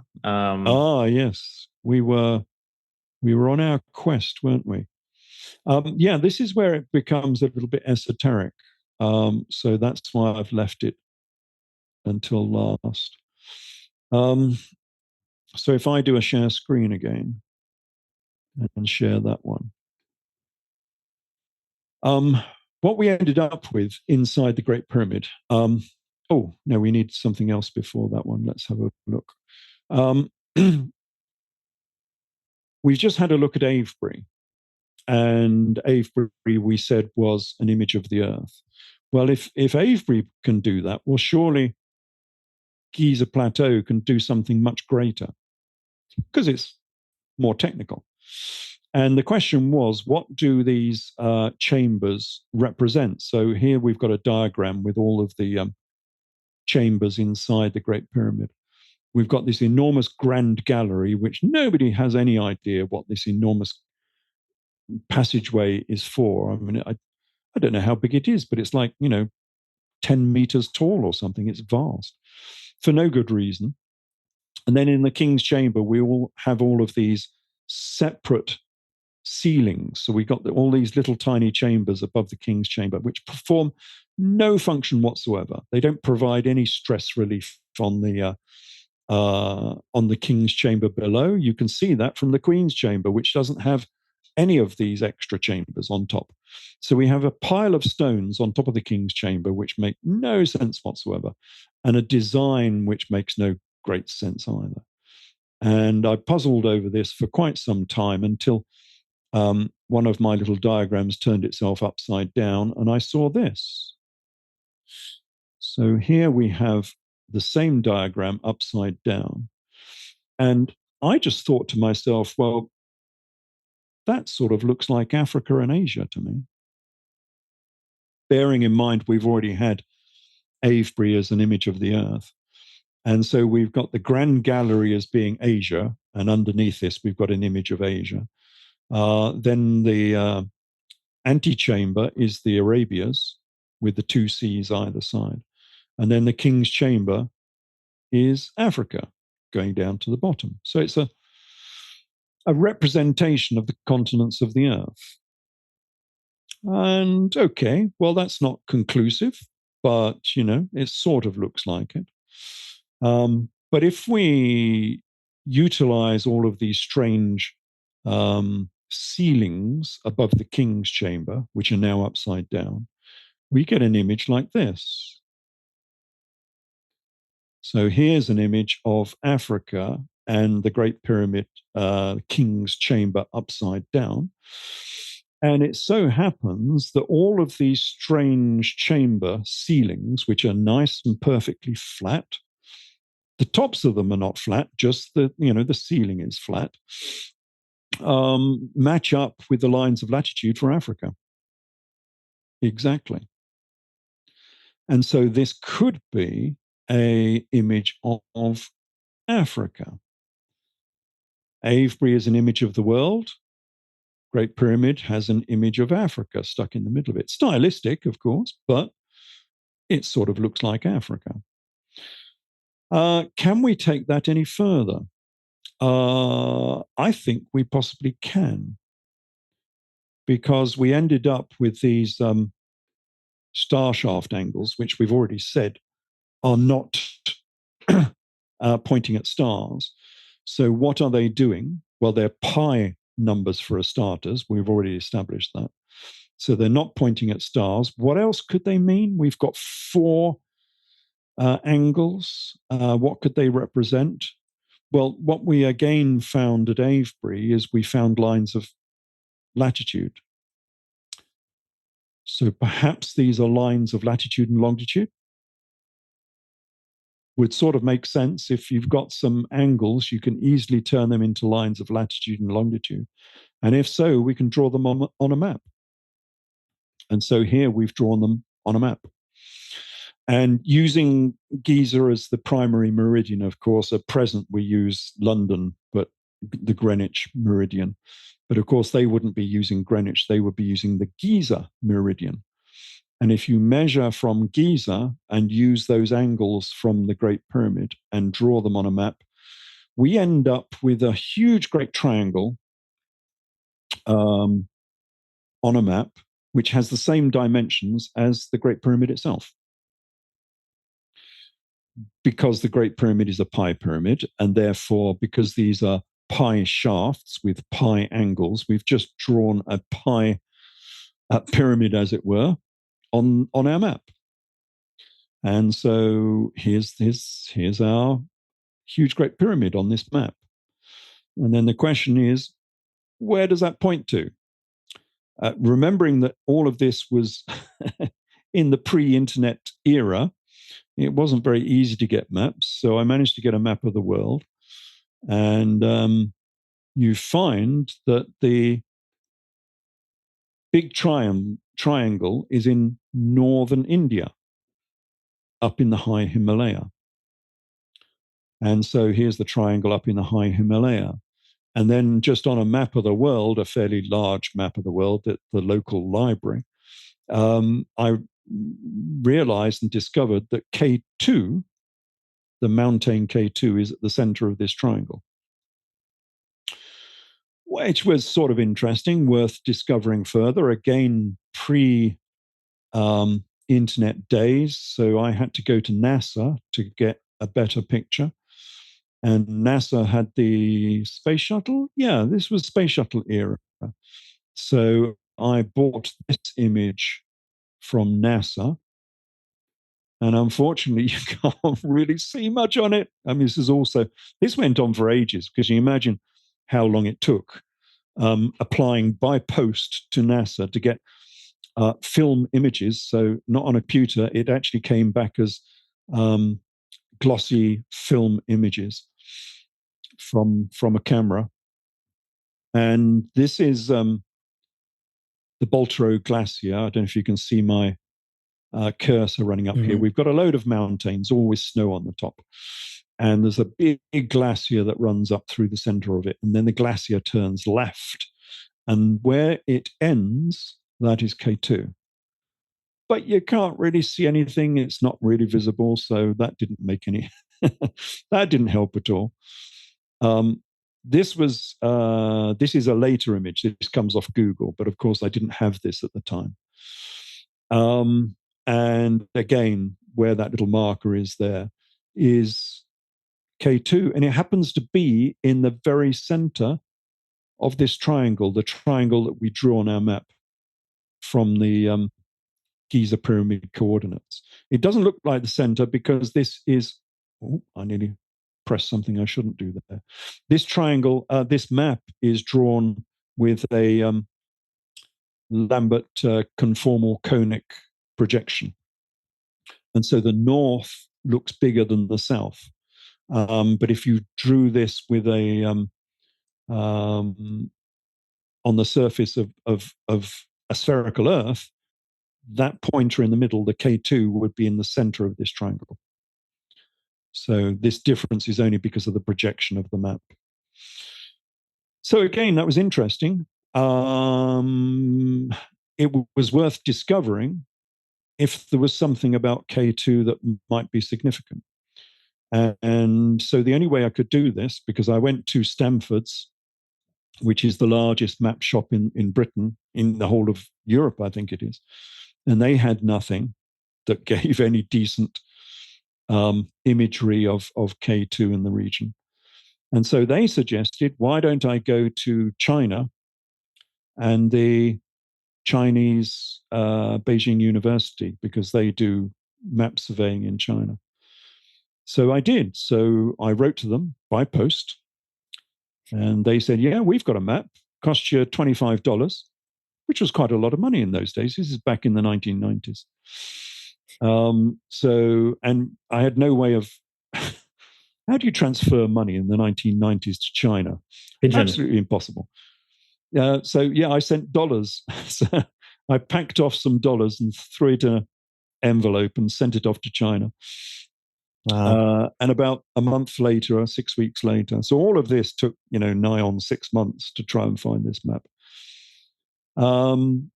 6 months later, by the time I'd finished all of this, a map arrives from China. And it was fairly interesting. It was interesting enough for me to go and visit. And we'll have a look at that map in a minute. So I trotted off to the high Himalaya and walked up to K2, because you can't drive there, of course. We're going back centuries when you go to these places. And this is the high trail. This is the path that goes up to K2. And so what we're looking at is the side of a very, very steep slope here, 45, maybe even more, maybe 56, 55 degree slope here, with a little winding path running down it. And on the right, if you happen to fall off, well, don't do that because you've got 1,000-foot drop down into the valley floor. So don't fall off. So yeah, this is highly inaccessible. You have to fly into Islamabad. I then took a car, which took 2 days to go up to Skardu, which is the nearest big town, with 2,000 hairpin bends en route on this road built by the Chinese, I think. It was based on a British road that we built back in the early 1900s. And it's been expanded, but all of these huge, great hairpin bends backwards and forwards. It was such a journey. So we eventually got to Skardu, and then from Skardu, you have to walk. And it's 3 weeks walking to get up to base camp K2. So off we trotted up this trail, which runs up through this valley, up through eventually that glacier that we saw in that image from the space shuttle. And this is that glacier. This is me sitting on the glacier. And this is what a glacier looks like with K2 in the background. So a glacier looks nothing like a glacier. It's just a pile of rocks. Because all the rocks stay on the surface, of course. The ice can ablate and melt and whatever, each year. And it leaves all of these rocks on the surface. It's like a moonscape trekking the way up this glacier to towards K2. And it's very high, of course. We get up to 19,000 foot, I think. So you're beginning to run out of oxygen as well. It's getting a very hard going. Anything above 10,000 foot in an aircraft is considered dangerous to life, which is why you need the emergency oxygen if you're flying in an airliner. And we're double that. We're up at 19,000 foot. And this is K2. If I just expand the size that. So again, this is looking up the glacier, which is just covered in rocks. And it's covered in fissures as well. It's not as if it's smooth going. You're going up and down because we've got all these big fissures. You can probably see this down the bottom here is a big fissure that you've got to get around. Running up to K2. And this is the reason why I was interested in K2, because K2 is a pyramid. Mm-hmm. And more than that, it's a copy of the Great Pyramid. And that was rather interesting because it's up in the most inaccessible place on Earth, virtually. But the map I got back from the Chinese was this one. Let's expand the size a little bit. So on the left, we have K2. On the right, we have the Great Pyramid looking from above in plan view. And so K2 is a square base pyramid aligned with the cardinal points. So you can see that the ridges are marked southeast, northwest, southwest, northeast. So it's a pyramid that's aligned with the cardinal points. It's pure white, just as the Great Pyramid would have been, because it was covered with Chura limestone. And K2 is above the snow line, so it's always covered in snow. So they're both pure white. And at the bottom, you'll see there is a causeway that comes out from the base of K2 at an angle of 14 degrees, which is exactly what we see at Giza, where the causeway comes out of the bottom of the Great Pyramid at 14 degrees. They are copies of each other. And the obvious thing you might say is that the Great Pyramid is a copy of K2. But that still means that, why, you might say? Yeah, why? Why? That's my big question, Ralph. Why? But it still means that someone must have been up there in order to survey K2, understand its layout, and then copy that on the Giza Plateau. And yet this is in the most inaccessible place possible. Now, Alexander the Great did go up here in his mad dash across the Western Himalaya for no good reason. And I write about this in my book, K2, Quest of the Gods. What on earth was Alexander the Great doing up here? He had defeated Darius he had defeated him twice, once on the Mediterranean coast at Issus, and then he defeated him again at Persepolis, I think it was. And then he chased Darius way up into modern Pakistan and Afghanistan, way up into the Western Himalaya. And you've got to ask yourself, what on earth was he doing up there? Was he really chasing Darius III up there?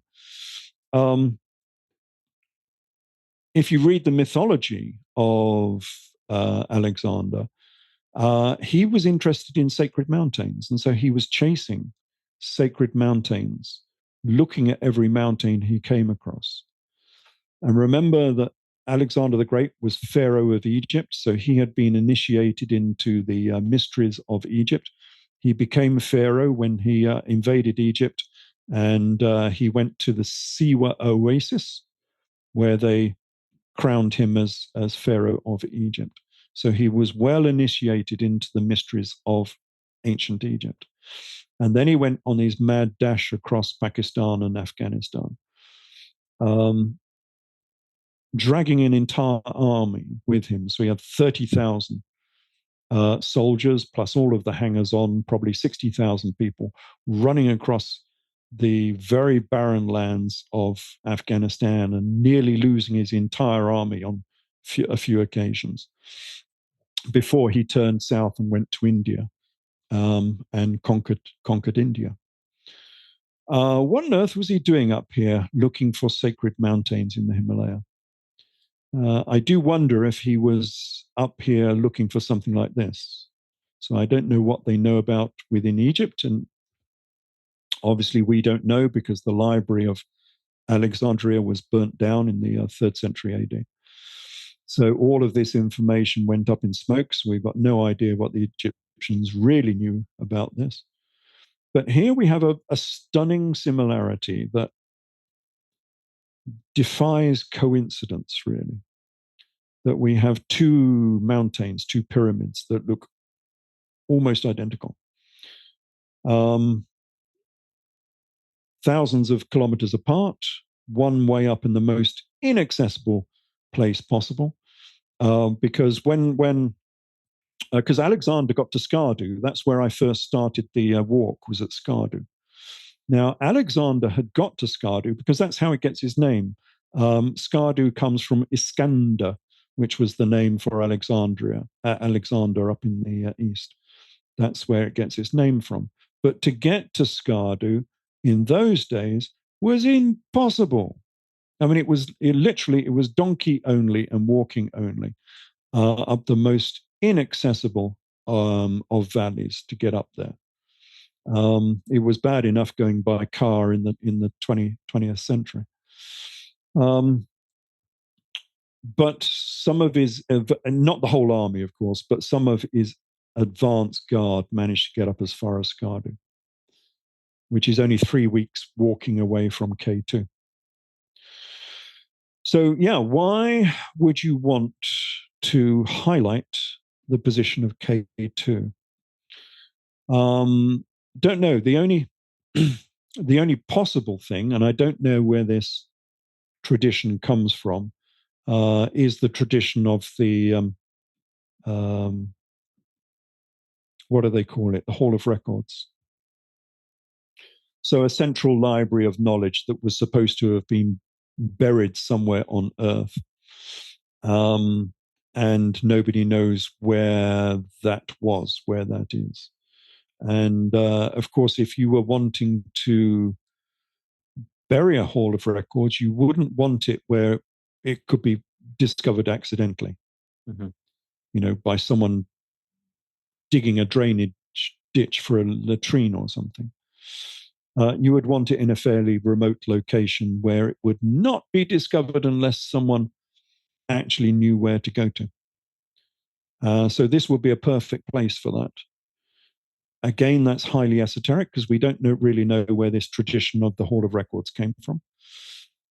We don't know if it's in any way correct, although Josephus Flavius does allude to it with his story about the two pyramids, the two pillars that encoded the knowledge of the world at the beginning of time. So he sort of alludes to it. And who on earth could build a Hall of Records up in this very inaccessible location? You would have to have a party of workers, digging up near K2 at 20,000 foot above sea level, rarefied atmosphere, trying to, because the obvious thing would be to have a chamber inside K2 in the same fashion there is a chamber inside the Great Pyramid. But that would be a huge undertaking just for burying something. And again, you would have to exclude anything to do with Neolithic. This is way beyond the capabilities of anything to do with standard Neolithic culture. We've got here people who can measure the form and shape of the Earth. They know the form and shape of the continents to make the chambers within the Great Pyramid. They know the latitude and longitude of the Great Pyramid, which we know is built on the 30th parallel north. So we know that they could measure lines of latitude and longitude, but then they'd have to measure lines of latitude and longitude for K2 as well. So they could encode that within the pyramid. So they would have to know exactly where that mountain was. Then they would have to have the knowledge to and capability of being able to go up there and manufacture something. So we're talking about level of technology that is at our level of technology now. This is 20th century, 21st century technology and capability in order to make this happen. And we have another conundrums upon conundrums, in that the distance and angle between the Great Pyramid and K2 is determined by pi. And you can't very easily change pi. So that distance and angle is determined mathematically. So the position of either the Great Pyramid or K2 is determined mathematically. So what comes first, chicken or egg? So if you're measuring from K2, your position, your length, and your angle has to exactly hit the side of the Nile, which is difficult. I suppose you could say the Great Pyramid could have been built anywhere, but it's very nicely sitting on the 30-degree parallel north, right next to the Nile, which is, like a good base position. So the alternative is you build the Great Pyramid, and then you measure length and angle, and then you have to make K2 where you find K2, which means that K2 must be man-made. That was my next question. I would love to see a Dan Brown style blockbuster created on this theory. And then you've got to explain, how do you make a mountain up in the Himalaya? Yeah. Well, I mean, this has precedent within ancient history, because if you read the Greek mysteries of Bacchus, Dionysus specifically says that he went up into the Himalaya with the Amazons to cut mountains. And the Amazons did this with ivy wands. Well, it's not exactly explained how you cut stone with ivy, but they were cutting mountains with ivy wands up in the Himalaya. And that's part of ancient Greek history, and it sort of ties in, it's been dismissed, of course, as complete mythology because it doesn't make any sense unless you know that, well, perhaps K2 might be man-made, as it were. So you say man-made, meaning the structure, the stone was already there, but then it was carved out to be a replica. Yeah, carved out from whatever it looked like before, carved to make it into a pyramid shape that is aligned with the cardinal points. So are you proposing that the pyramid was built first? Mm-hmm. Well, it's difficult to do it the other way around. You see, if you say they found K2, which happened to be pyramidal, and then you measure a pi-based distance and angle from K2, how do you end up with the Great Pyramid exactly on the 30th parallel north, right next to the Nile? That's a pretty lucky sort of find. Unless, of course, I suppose the alternative you could say was that they moved the position of the Nile until it fitted the right position to be next to the Great Pyramid, which is, again, it's not out of, okay, it's out of this world, but it's within mythology. There was a great mythology within Masonic legend that the Nile was man-made as well, because the Nile used to flow in the wrong direction. It used to flow south into the African Rift Valley. And over time, Lake Victoria has changed its outlet and now flows north into the Nile and into the Mediterranean. So the actual course of the Nile has been changed. And of course, that was probably natural, but within Masonic law, it was said that this was done artificially in order to create the Egyptian culture, because you cannot have Egyptian culture without the Nile. Without the Nile and the Nile floods, there is nothing in Egypt. It's just barren desert. It's part of the Sahara Desert. So if you wanted to build a civilization there, you've got to build a river that will go through it. So again, we're all stuck in the realms of esoterica here. But if you could imagine a visitation from an alien species that came to Earth and did a little bit of tinkering, you might say, finding Homo erectus or whatever, finding very primitive ape men and creating civilization out of those packs of ape men, and then wanting to promote them into a civilization. Well, how do you do that? Well, you give them a task to do. And that task is building a pyramid, because in order to build a pyramid, you need all of the structures for a civilization in your pyramid building project, because you need the aristocracy, you need the king, you need the priesthood, you need the artisans, you need the architect, you need the mathematics, you need the boats, because all of these stones came from, south down in Thebes. So you need the boat builders, you need the sailors, you need the agriculture, because you've got to feed this enormous great number of people.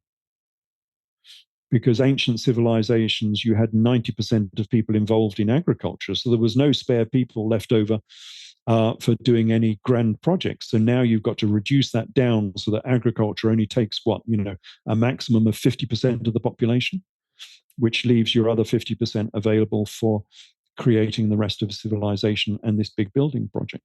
So all of the things you require to make this big temple are the things you will require to sustain a civilization. And the same with Stonehenge, and the same with Avebury. You can sustain and create civilizations in that part of the world, because there's no point doing this just in Egypt, because you get one big earthquake or one big meteor and bang, your whole civilization is just gone.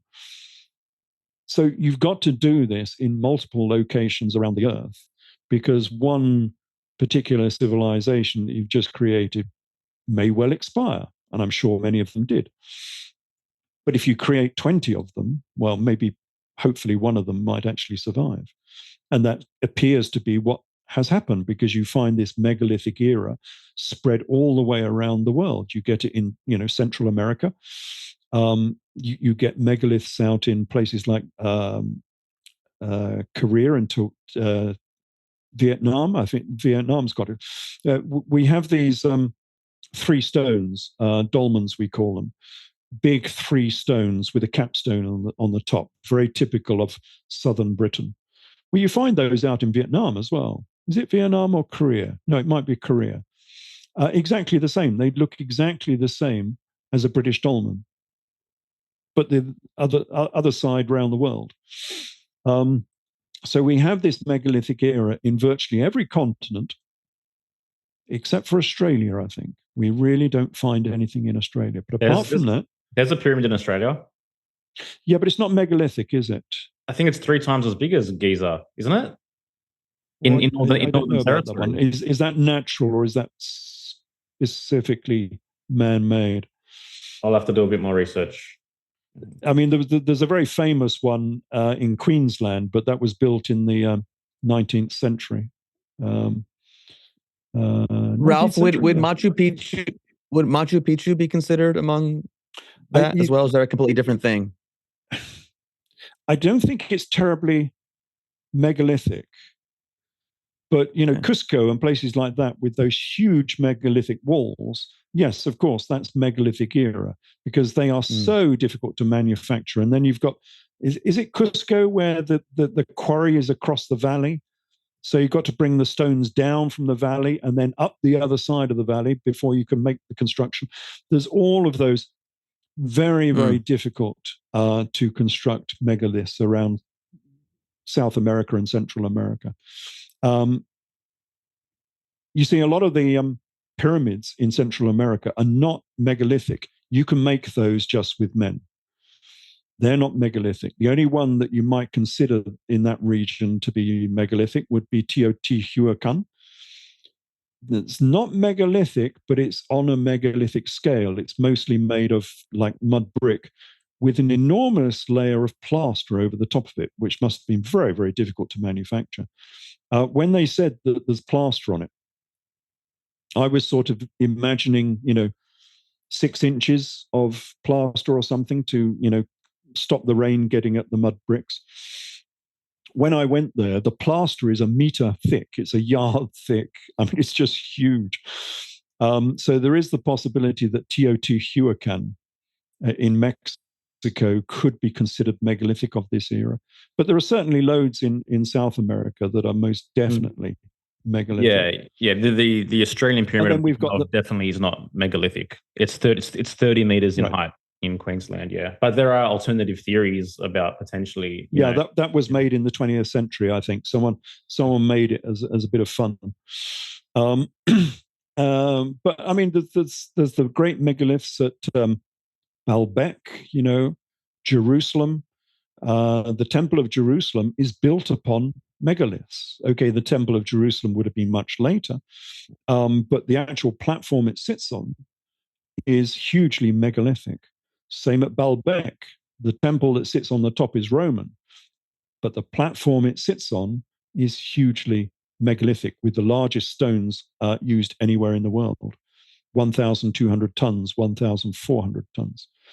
So, and then of course Stonehenge and Avebury. Okay, they're smaller. They're still megalithic. I mean, we're still talking 100 tons, but the information that's encoded within Avebury and Stonehenge is definitely of that era, because it's it's information that you could not get in that era. Avebury with the form and shape of the Earth, and then it gives the latitude of Stonehenge at 52 north, and then the southern circle, which we didn't talk about much, has a sort of crescent shape in it. And I thought, well, what on earth is this crescent shape? Well, if the northern circle gives the line of latitude, then the southern circle must also be a line of latitude. Well, so it gives 29 stones. 2 times 29 is 58. So it must be on the 58 parallel south. And so if you look at 58 parallel south, you come across the South Sandwich Islands. Now, I haven't got this as an image, but let's look. Let's see if I can get an image. Yes. So here's a few images.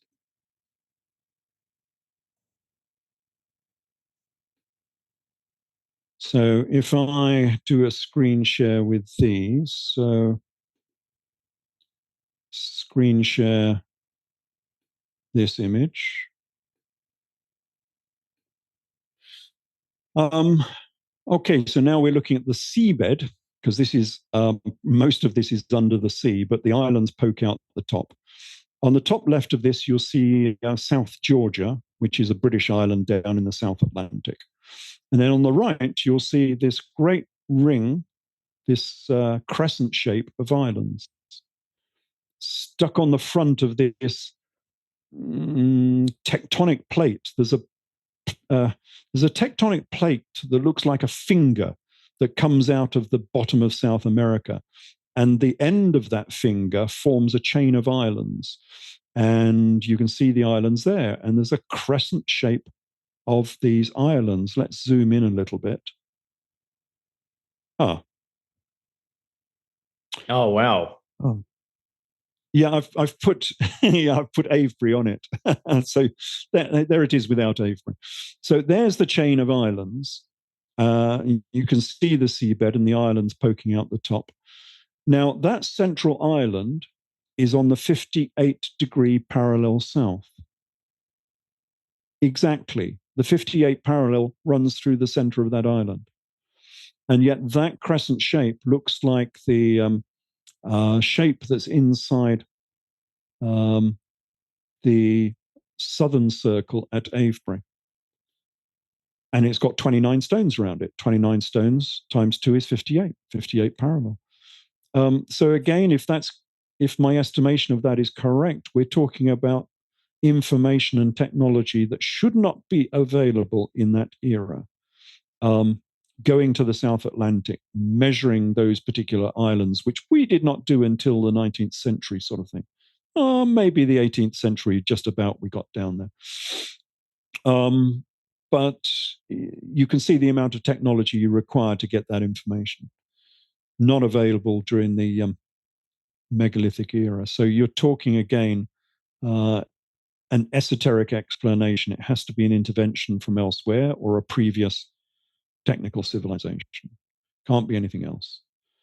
But that doesn't sit well with traditional archaeology and history. So they won't entertain such things, even though 90%, maybe 95% of scientists will agree that there is intelligent life somewhere else in the universe. Because it's a mathematical almost probability. There has to be. There's so many stars and so many planets out there that there has to be intelligent life somewhere else in the universe or even in our galaxy. And so the only question becomes, has that intelligent life ever visited the Earth? That's the only question you need to answer. And of course, there is no definitive answer to that question. But what would you do if you were a technical civilization and you visited a primitive planet? Would you have a non-interference policy like we do going to tribes in the Amazon? So if we meet an Amazon tribe, we try not to interfere with their development. Although if they were starving and they were all going to be dead in 10 years' time, I'm sure we would probably assist them and do a little bit of intervention. And that's the whole basis of 2001, A Space Odyssey. Because again, from Masonic law, 2001, A Space Odyssey was the creation of our civilization. So this is a film which is, dare I say, ancient. It shows how old I am now. It was made in 1968. And yet the imagery, the graphics are better than you'll see in any modern film because they actually made it with models. They had no CGI in those days. So it was all done with models and very, very expertly done with models. So that there was a very good book on this that was made about the making of the film. And some of the images took 4 seconds per frame to actually image. And if you imagine that most films run at 50 frames per second, you can see how long it took to make some of the scenes in that film.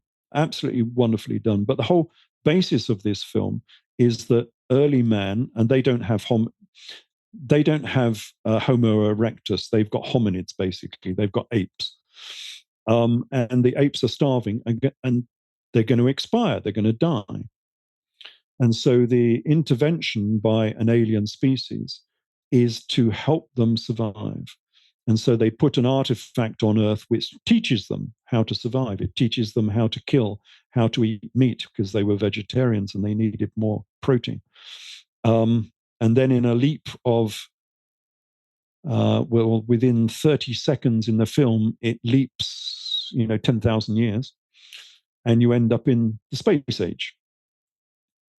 And this is where we were going. This is why I like my era more than our era. My era was looking forward to going to the moon, going to the planets, going to the stars. Everything was looking forward. The current generation looking backwards, life is terrible. We've got to pull down all the statues. It's a very fearful, backward-looking generation we've bred. But that wasn't 1968. 1968, we were looking forwards. And they had 2001 as being going to Jupiter or going to Saturn was the original book. That's how advanced they thought we would be in 2001. It's 20 years ago now. And we're nowhere near Jupiter. We've not even got back to the moon yet. But in 1968, when Stanley Kubrick was making this film, they were trying to image the moon having never been there, because the first moon landing wasn't until 69. So they were very worried that they might get it wrong because they had to make a stage set that looked like the moon, which they did. Hence, we get a lot of conspiracy theories to go with it. But they made this set because the idea was that these visitors to Earth had not only left a monolith on the Earth, but they had left one on the moon as well. The idea being that it would only be discovered when you have a technological spacefaring civilization. And as soon as you go to the moon, and as soon as you map the moon, this thing stood out like a sore thumb because it had a big magnetic anomaly around it. And so they found it, they uncovered it, and found a monolith. And then the monolith phoned home and said, hey, look, we've got a technological species over here. So this was the scenario of the God, because effectively the aliens are God. That's where the concept of God comes from, the God from the heavens above. But God as being the divine watchmaker. So a God that's not concerned about what happens to his creation. They make the intervention, they make the civilization, and then they bugger off and say, bye, we'll see you in 26,000 years. Based on the precession of the equinox, so 13,000 years or 26,000 years. We'll see you in 13,000 years, and we'll come back and say hello. But until then, you're on your own, chum. We're off. Hence the non-interference policy. And so there's no direct artifacts or direct information that would point towards this happening. All you get is the megaliths. And from the megaliths, you've got to decide whether this happened or not, because the information, the evidence is equivocal. We don't know. But I think it's highly likely because all of this is way outside the capabilities of ancient man and the Neolithic era. So I think Ralph, that's what happened. And that's, yeah, go ahead. I was having a quick question. Do you think if today people wanted to build a replica of the Great Pyramid, that they would be able to easily with the technology that we have today? Yes and no. Yes, of course we can build it. Will it be easy? No, it would not be easy. It was a huge project, and it would be using all of our current high technology that we have. I mean, for instance, the stones they were using at Baalbek, well, even at Stonehenge, even at Giza, there are some of the platform stones that are 1,000 tons. Now, we've only started recently actually lifting stones of that nature. So when I was writing this book, the largest lift we'd ever done in Britain, and I think in Europe, was the lid to one of our nuclear power stations. And that weighed 1,000 tons. And to do that, we had to bring in 3 of the largest cranes in the whole of Europe to do that lift. That's how difficult it was. And yet at Baalbek, they were using hundreds of those stones. Same at Giza, they were using hundreds of those stones in order to make the platform for the second pyramid. Nowadays, we can do 1,000-ton lifts with a single crane, but it's a huge, great piece of equipment. You know, we're not using log rollers, to move a stone of that size. So yeah, of course we could do it nowadays, but it would be a hell of an undertaking. And we simply wouldn't do it that way. We would use concrete or something of that nature. But these stones are not concrete. There's this idea gone around that, the casing stones for the Great Pyramid are concrete, but they're not. They've got strata within them. They've got fossils within them. And we know where they came from. We've got the quarry that they came from, the Tura limestone quarry, and you can see where they've been cut out of the bedrock. So yeah, that they're not made with a concrete mix.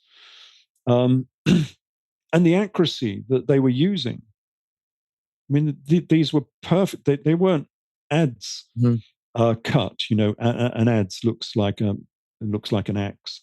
These were saw cut stones to perfectly fit one upon the other. And the granite is especially very, very, very difficult to cut to that degree of accuracy. So it would be a very, very difficult project. It would be a government major undertaking, and it would probably take us 100 years, something of that nature, unless you threw the whole of the nation into building this one project. And we certainly wouldn't be doing it with Bronze Age materials, that's for sure. So yeah, they're very, very difficult to explain, the pyramids, with the Bronze Age technology that they were supposed to have had. Especially as we see tube drilling into granite. You cannot tube drill granite with bronze. I mean, they've tried this, and the results are just not the same, and they don't have the rate that you would require in order to do the drilling. And you don't end up with the evidence on the side of the tube drill that you get from the ones that we actually have in Egypt. They have a spiral that goes down, which indicates it was cut with a machine. And we get many cuts that show that they were doing enormous, great saw cuts. Some of them with circular saws, some of them with straight saws. Technology that's what I was going to say. So this is where some of the technology, this whole idea of an advanced technology comes from, to be able to make these cuts and to move the stones, etc. Is that correct? Yeah. And even things as simple as the jars and jugs they were making, as I was saying before. The one that was investigated recently, it was done on the Uncharted X channel. There's a guy there, Ben, with a surname I can't pronounce, who has done a very good video on these jars, and they're just incredibly accurate in their design and manufacture to a degree that you would not have to do. Even if you had the technology, you wouldn't bother doing it. I mean, today we don't make jars and jugs like a tenth of a hair width in accuracy. I mean, you just don't make vases and jars to that degree of accuracy because you don't need to. The only reason for doing so is if it was dead easy for you to do, i.e., you had the technology in order to be able to do that without blinking an eyelid and thinking it unusual. But, you've got this vase which is symmetrical to, I think, 5 microns. No, not 5 microns, 5 thou of an inch. Mm-hmm. Which anyone who has done mechanical engineering, 5 thou is very, very fine indeed. But symmetrical about its axis. So a vase has an axis through the top of the vase, of course. So the sides of the vase are accurate to 5 thou, which means it must have been turned on a lathe. It couldn't have been done any other way. The top and bottom of it are perfectly level to within 5 thou. And there's no good reason why a vase should be to that degree of accuracy. You don't need the top to be parallel to the base within 5 thou. And as I say, the handles were within like about 2 thou of each other. Their position on the side of the vase, so that the distance between the base of the vase and the top of the handle. Absolutely no good reason why that should be so. And yet that's the degree of technology that they were using. In the pre-dynastic era, these are not dynastic vases. These are not pottery vases. This is in the pre-pottery era when the vases were all made of stone. And they're just carved out of granite. And granite is a very difficult medium to be cutting, even with modern technology, because granite is made up of different crystals of different hardness and different properties. So if you're turning it on a lathe, you can go from softer to harder, and you can break the crystal with your cutting tool. That makes it very difficult because you're going to end up with pitting all around the circumference of your vase if you're not careful. And yet these vases are perfectly polished. So yeah, there's a level of technology which has been known about for some time. This has been known about since the days of Flinders Petrie. Flinders Petrie did a survey of all of this back in the 19th century, his 1880s. And you can see a lot of this information even back in his books about the Giza Plateau and the rest of Egypt, that he was astounded with the degree of technology and cutting of stone that they had in that era. But of course, it was entertained. This is why I sort of like the Victorian era better than our era. In the Victorian era, people entertained this and said, yeah, well, this could be a possibility. Look, they had high technology back there in Egypt. But in the modern sort of academia, they just dismiss it out of hand and try and gloss over it or explain it away or cover it up as if it never happened. So you don't get Egyptologists talking about tube drill cutting and circular saw cutting. They just forget about it. I mean, if you look at complete pyramids, which I've got here. Very, very jarring information. It's a really good book. So it's Mark Lerner. And why does that come out backwards? Anyway, it does. Okay, but it's the Complete Pyramids. It's a very, very good book. But all the way through it, he uses meters. So although the values they come out with for the pyramids are 2 pi to the nearest 4 centimeters for the whole of the Great Pyramid, he doesn't mention it. So all of that is glossed over. You would not know that these pyramids are mathematical if you read the Complete Pyramids, because they gloss over it. They don't tell you about it, which is odd. It's dereliction of duty, dare I say.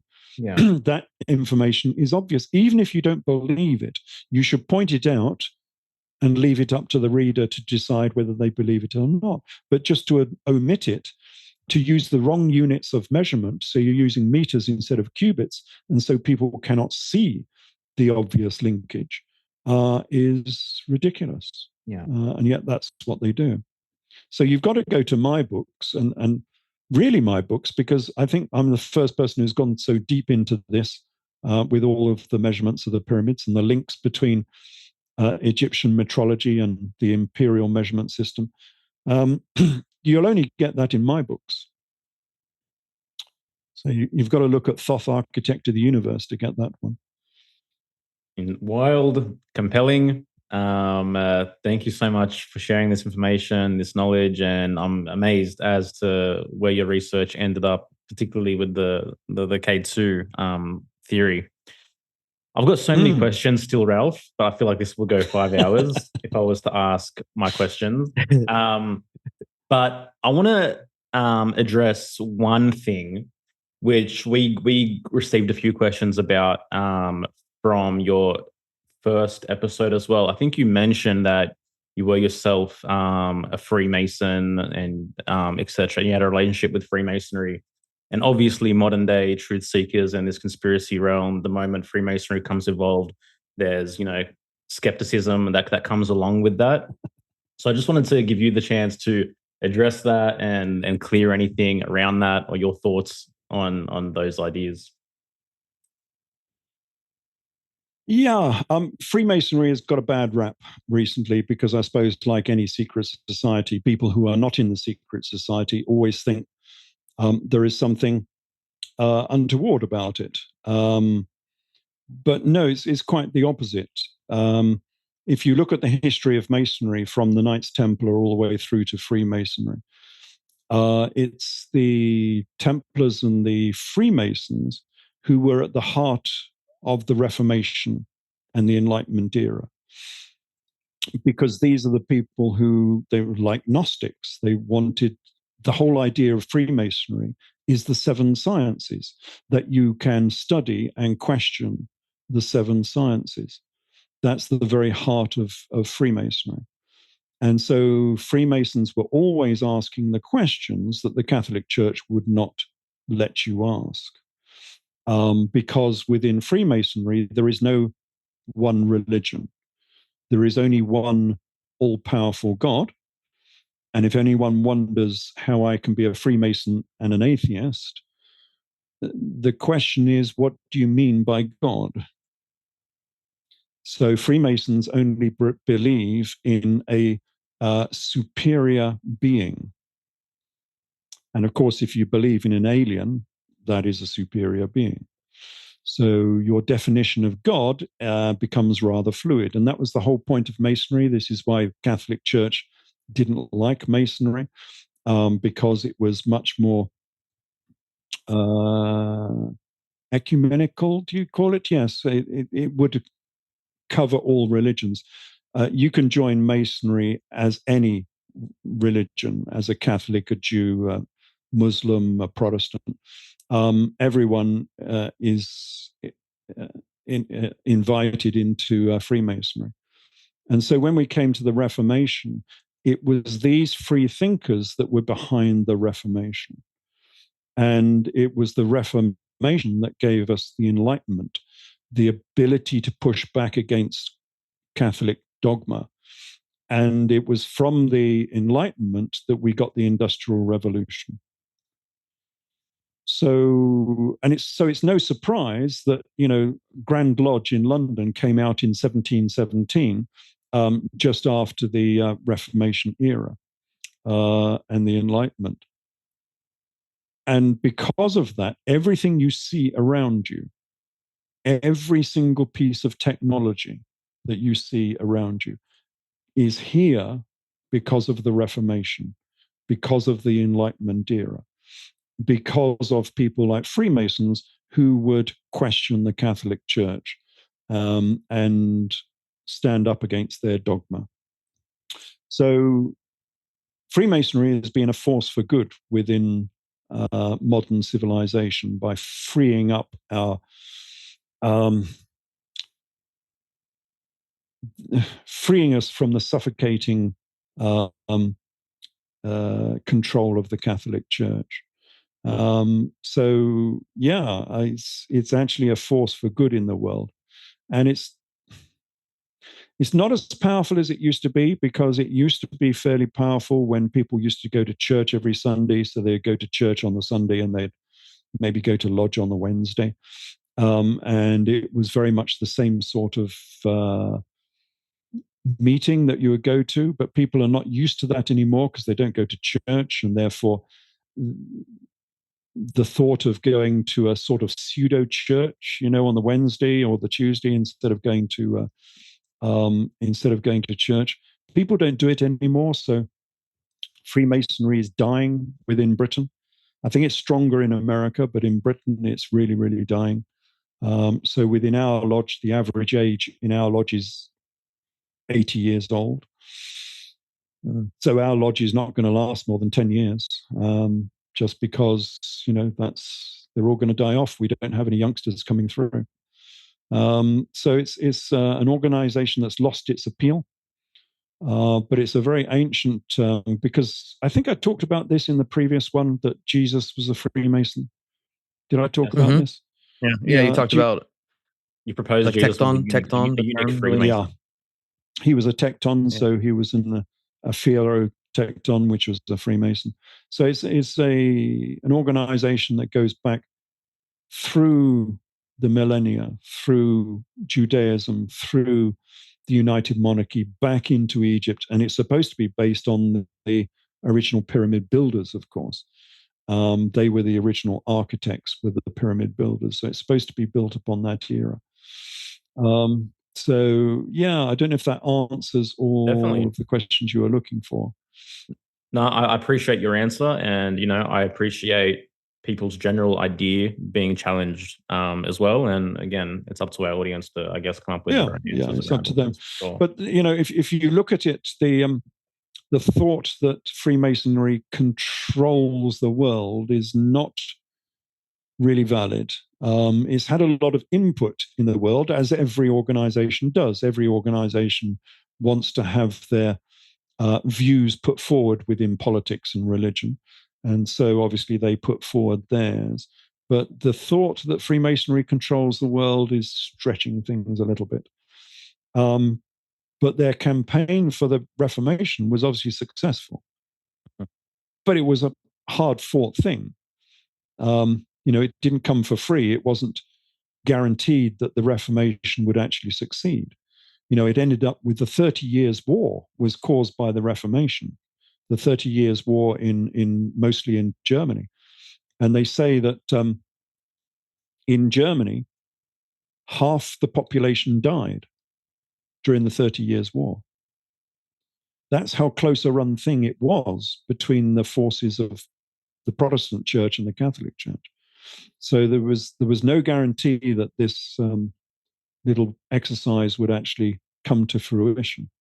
But personally, I'm glad it did. We ended up with the Protestant churches and managed to throw off the shackles of the Catholic Church. Yeah. What can I say? This has been an absolutely epic episode. It's such a pleasure to host you every time you come back to our platform. We appreciate it. Anything that you'd like to leave our audience with in terms of pointing them to your work and how they can best support you and your future endeavors? Yeah, so the books are Thoth, Architect of the Universe, and K2, Quest of the Gods on Amazon, because that's where most of them are. Try and get the 2017 or later editions.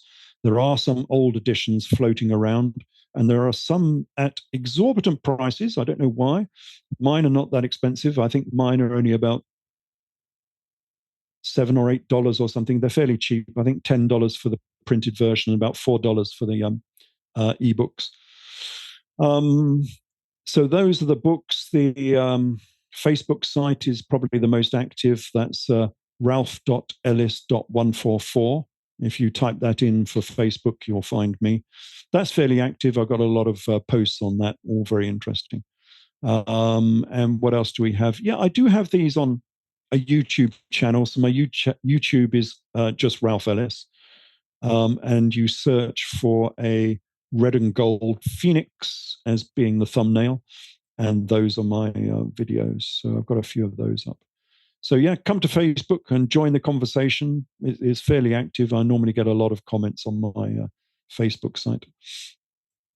Amazing. And yeah, just to say, I hope people are intrigued by the books. There's a lot of good new information, as you've probably seen from this talk, that you won't find anywhere else.